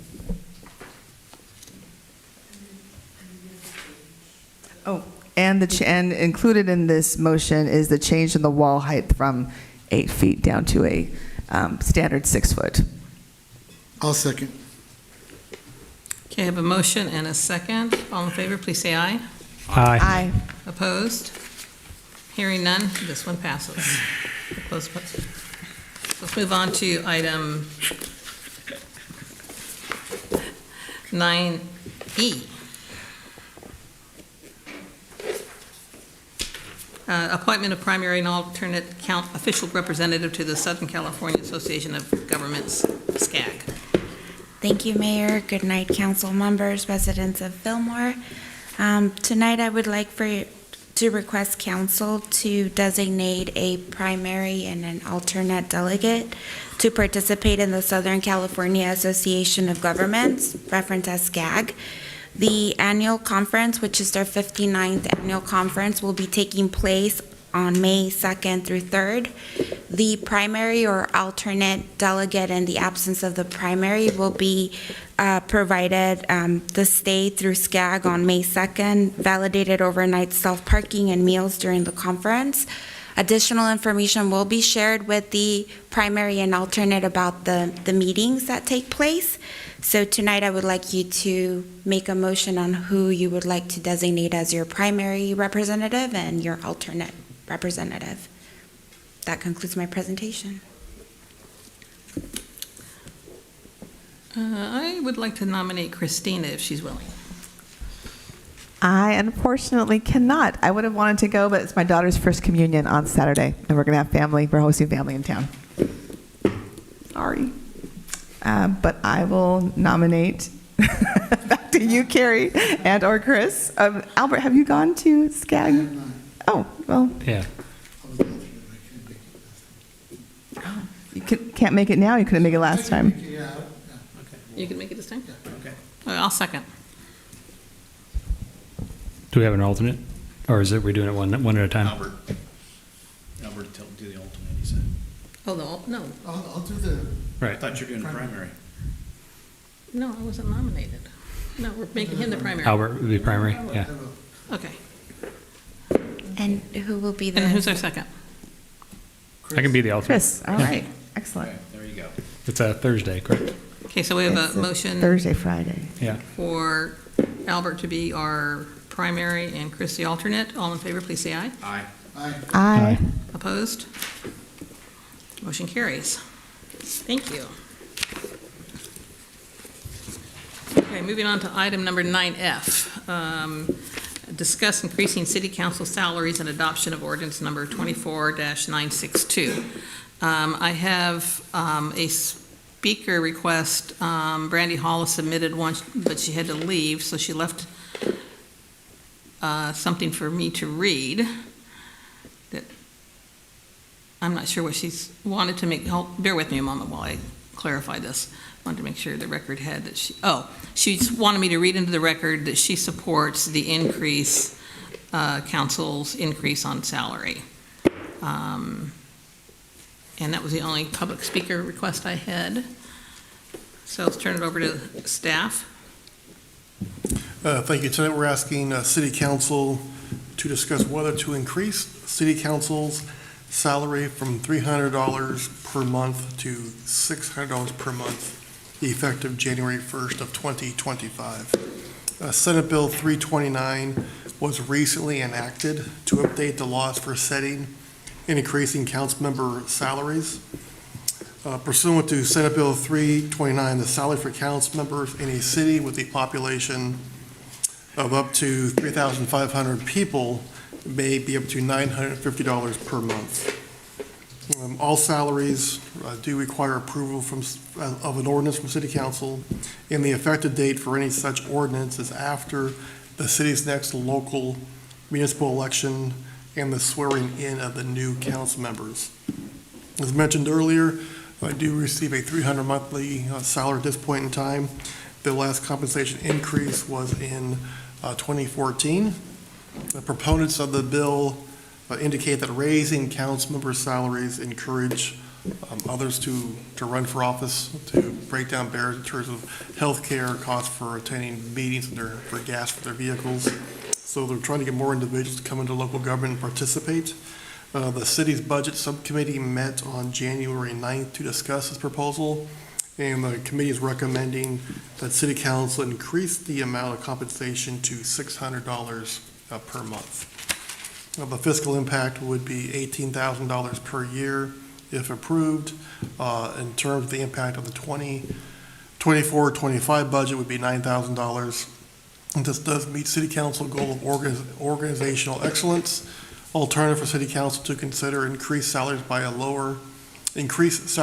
a higher amount or a lower amount. And then do not increase the salary is another option for you as well. And that's all we have. Okay, turn it over to council. Any questions, comments? I'm initially opposed to this with just regard to the concept of why we're paid at all. It seems like it's just incidental to the work we do. I mean, we are reimbursed for work travel required for conferences, for things that actually require us to get outside of the area. I don't think that cost of living ought to be a factor for council members who choose to run.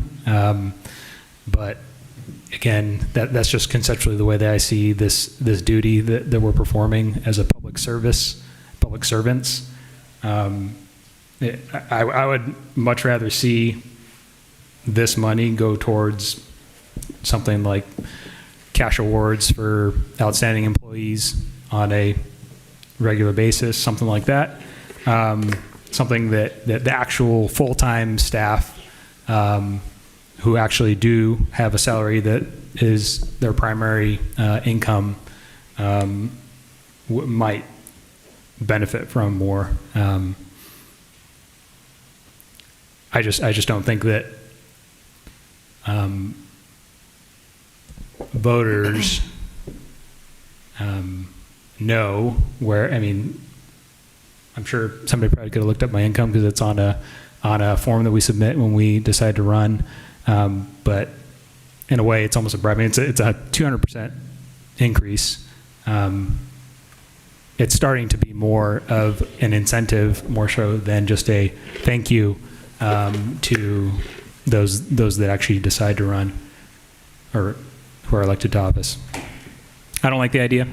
I would love to see the money used for rewarding those that are doing the day-to-day work on the council or on the staff in a creative way. I think there should be a natural barrier to being up here, and I don't think that your cost of living should be a factor in whether or not you decide to run for council or not. You know what, Chris? Those were all ideas I brought up when we were discussing this, and I concur with you 100%. I feel that being on the council is not something I figured I would have paid for when I got here. So I concur with you 100%. Well, my input is that we should do the increase. I think differently. I think that there are folks, potentially representatives here on council, again, talk about representation, the council from different folks in the community.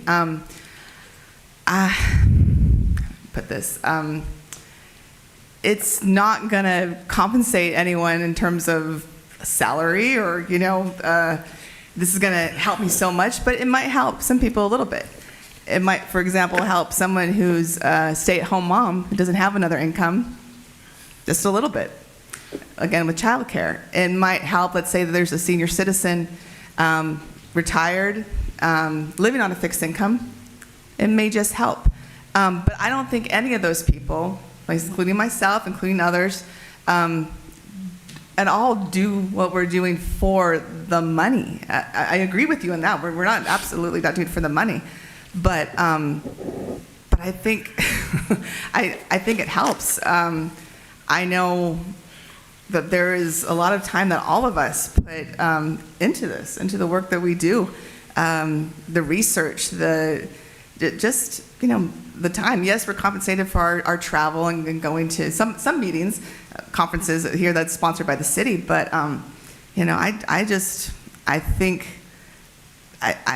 I think it's helpful. I think it's helpful, maybe not to everybody, and maybe it's just, it's nothing to a number of people, but it might be just a little something, and maybe it is a compensation of just a thank you for the work. We run for office. We for the most part, I think we do consider this sort of a volunteer because it is such a little amount. I think increasing it is a little bit is something that's good. But if you compare us to other volunteers in the city, whether it's like for a nonprofit or service club and all the wonderful work they do, and again, uncompensated, much appreciated, but I think it's apples and oranges. I think that city council is a bit different, and it is, I think, a thank you, for the work that we do, and it might help just a little bit, and I don't see anything wrong with that. I think it's a good thing, and if people know, I can't run, if they can't run, like you said, for monetary reasons, it takes up too much of my time, understood, but I think if people just know, hey, look, maybe I get a little something for the work and the time and the effort I'm putting into it, I think it's good. So I like that Mark and I discussed this. You're right, Mark, and we came down to, we came down the middle. We were debating back and forth, so we split it down the center. We split it down the center, and so that's what we did. We met in ad hoc. And I'd like to point out one other thing. We have our city clerk, sitting over there. She gets $300 for the entire year. This would involve her getting $600 for the same as us. Mm-hmm. So I think she deserves it. We did go back and forth. We were debating it. We did. The only thing I could do was we had to come to some resolution, so we came to $600. I wanted $400 or $500. Yeah, and that's how we did it in ad hoc. So, and that's where we come up to the rest of the council. And I brought up a lot of the reasons you did, Chris. That I didn't do this to get money.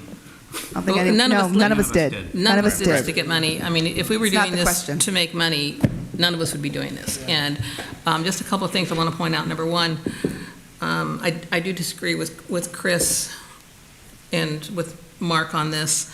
When I was on council in 2014, and the report indicates that that's the last time that there was an increase. Prior to 2014, can anyone guess when the previous raise was for city council members? 1964.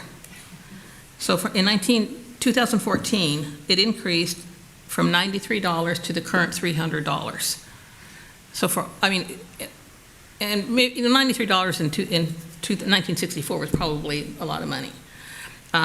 There isn't a single other council, and I assure you, who is not paid with some kind of a stipend, and call it a stipend because I think that's what it is. And Fillmore, I'm sure even at 600 is still at the bottom. Right. So, sorry. Okay. So, for people, and actually the previous district attorney, a couple back, Mike Bradbury, told me when I was first elected in 2014 that if someone has an issue with receiving funding, receiving this stipend, and they're not comfortable with that, give it to a charity. So if, those that are expressing their desire to just do this for no stipend, then you can do it for no stipend. I know. Okay. And I know, you're right, like Thousand Oaks, they get $30,000 a year. And some get medical. We're not asking for, anything over and above. And so that's anyway, that's my 2 cents. That's how Christine and I came to 600. Okay, but you're not saying 600 now. I'm still okay with 600. I would prefer to go lower. I would prefer not to do, if there's any other options. There's also an option to go higher. So if I have any council members who are willing to go to the increase to the maximum, somebody's going to have to 950. motion, so. Okay, let's hear from. I see both sides, and I was with the side I didn't feel comfortable saying, yeah, give me $600, but I agree with you, Carrie. I can go either way. I don't feel comfortable. I agree with Chris.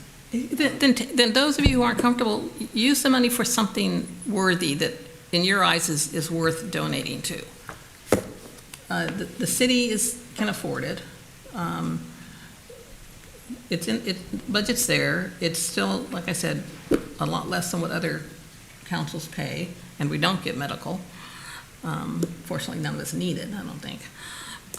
Anyway, so just my 2 cents. Medical, you can rent for school board. Okay. Is there a motion? All right, I'll make the motion to accept the recommendation of staff. And I'll second. I have a motion and a second. All in favor, please say aye. Aye. Aye. You have to do your Opposed? No. No. Should we do a voice count? Yeah, it's 3-2. Could we just do a roll call? I just want That's to fine. make sure I have everything in the Yeah, minutes that's what I correctly. just suggested. Actually, I think I need to reread the motion with the reading the ordinance, so. Oh my gosh. There we go. Okay, got it right here. Scrolling. Okay, so the motion is to recommend that we adopt ordinance number, a city council ordinance number 24-962, an ordinance of the city council of the city of Fillmore, California, amending chapters 2.16 of the Fillmore Municipal Code to increase council member salaries from $300 to $600. Can I make an amendment, at least to the ordinance language? You want to make an amendment to the whereases? Yeah. What's your amendment? I think the portion where it talks about reducing barriers, interested in serving on the council, and serves as a tool to foster diversity and inclusion in local government, and maybe serves as the raising council member salaries rewards great performance. Like if we're increasing, there ought to be something more than just a nebulous, like we're trying to foster diversity and inclusion. I don't know what that has to do with Right, this. Yeah. That's context. Yeah. That's where the Senate bill came from. That's, Right, I mean, I read the bill, so like, that's from the bill, the language about the bill. They think that younger people and people with children and things like that will be able to run for council if the council stipend would, for example, cover the cost of their childcare to attend the various meetings that they'd need to attend if they were on the council. So that's part of what it's trying to make. Do we have to include that language in our ordinance, though? It's not in the Okay. ordinance, it's explaining why. Right, I understand that, yeah. I'm just saying, because whether or not somebody decides to use it for that, that's, that's outside of it. Wait a minute. so that's what you're asking of my motion, and I I don't accept the changes to my current motion. We're all And so, getting giddy. Which whereas was it? The second to last, I believe. Proponents of the bill recognize that raising council member salaries reduces barriers of individuals interested in serving city council and serve as a tool to foster diversity and inclusion in local government. Yeah, I would agree with Chris on this, that that's out of context. okay. If this is, okay, because I just want the motion to go forward, I will accept those changes to eliminate that language that you just spoke. Okay. Okay. As tools. Foster diversity and inclusion, scratch. Okay, so I make that motion with the change. Okay. Okay, so let's do a roll call. Oh, wait, do I have a second? Who's seconding the item? I second it. I forgot. We're going to end all meetings at 9 p.m. Okay. from here on out. Okay, so Councilmember Villaseñor, Yes. Mayor Brogy, Yes. Mayor Pro Tem Garola, No. Councilmember Mendez, Yes. Councilmember Mark Austin. No. Thank you. All right. Moving on to item 9G. What trouble can we get in over landscaping? Don't tempt me with a good time. Good evening, council and residents of Fillmore who are still awake. I will try to be brief. The city has citywide landscape service contract with Venco Western Incorporated, and that contract expires on February 1st. In looking at the contract, it would require some amendments if we decide to extend it. The original contract was for a 3-year term with possibility of two-year extensions. So this would be the first of first two-year extension. The contract includes Schedule A and Schedule B, and Schedule A is landscape maintenance districts, which are funded by the property taxes that are deducted and put into those accounts. Schedule B is for city-owned parcels, properties, medians, whatnot. The amendments I have up on the screen would be for Area 18, which is the Track 5496 Phase 1B. This area, the area shown in green, hasn't been accepted yet, and we would bring this area back to City Council for acceptance at the next council meeting, February 13th. If accepted, this area would be amended in the contract as shown. The areas that are shown there in black are already part of the current contract, and so the areas shown in green would be added to that.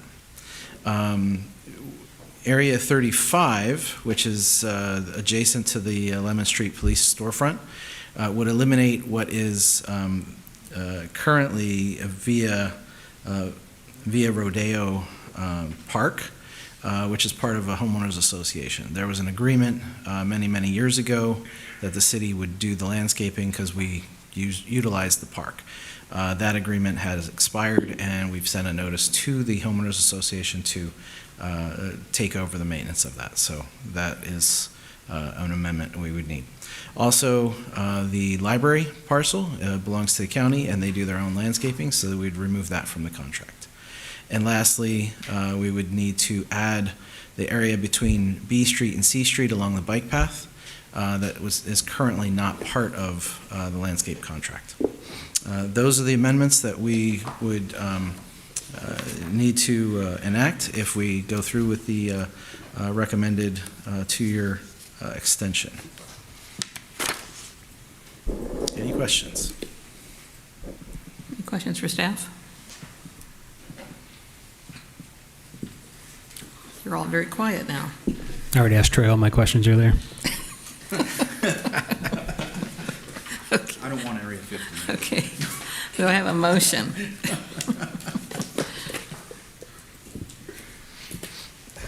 I don't even get a motion. Trying to scroll up to it, sorry. I motion the city council approve and authorize the mayor to sign. Turn your microphone on.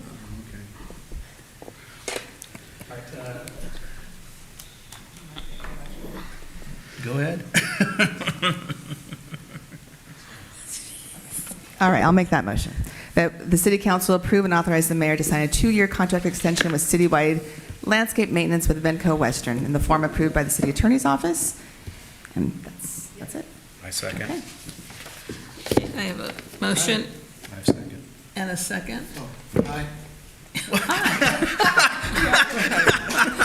I have Aye. a motion and a second. All in favor, please say aye. Aye. Aye. All opposed?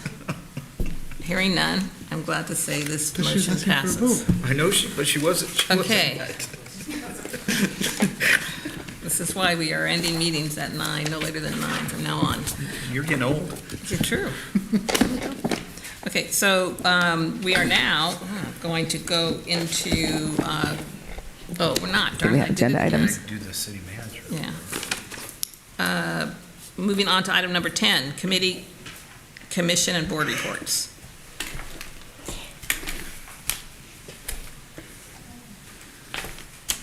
Okay, we should have something to report on. We all just gave ourselves a raise. We should have been busy. Okay, hearing none, we'll go on to item number 11, city manager.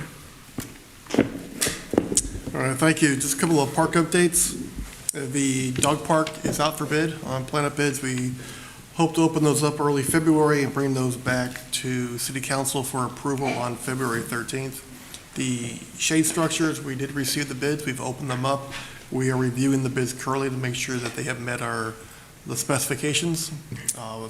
If the low bidder is met our specifications, we'll notify them of that, and we'll bring back a proposal for City Council in early February.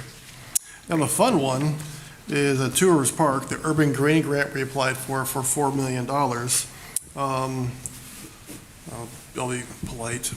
The proposed Budget Act of 2024 reverts $23.75 million that was appropriated for the Urban Greening Program in the Budget Act of 2022 back to the general fund of the state. However, the proposed 2024-2025 budget includes a new appropriation of $23.75 million from the Greenhouse Gas Reduction Fund for the Urban Greening Program. What that means is they may have to require everybody to resubmit their applications to it, and they're not too sure if they're going to be able to get towards this until the latter part of the year due to the current budget situation at the State House.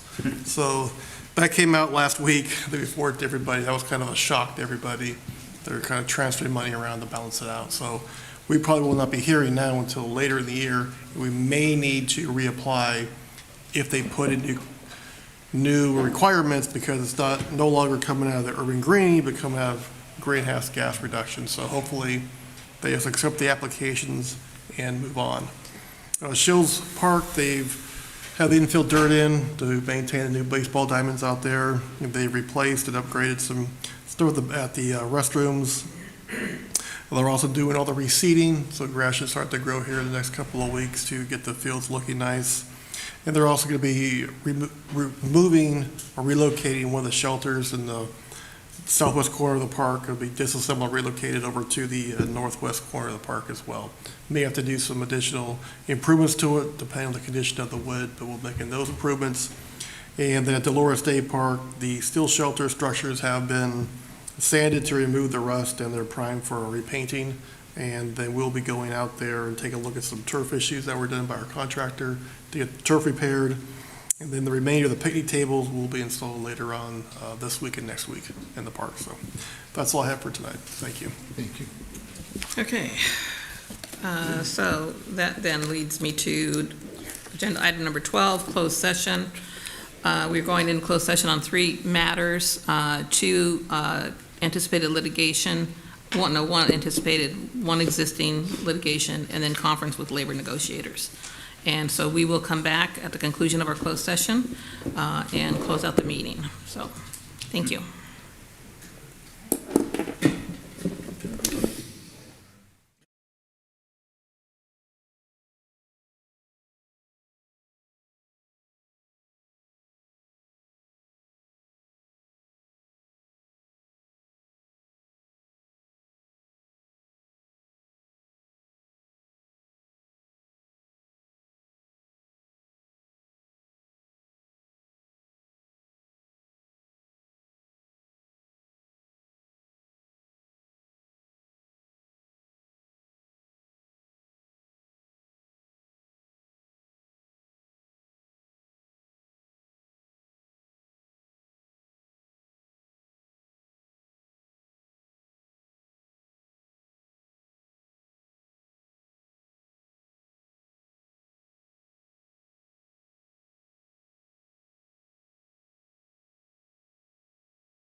Okay, we have just concluded our closed session, and council has nothing to report out from closed session.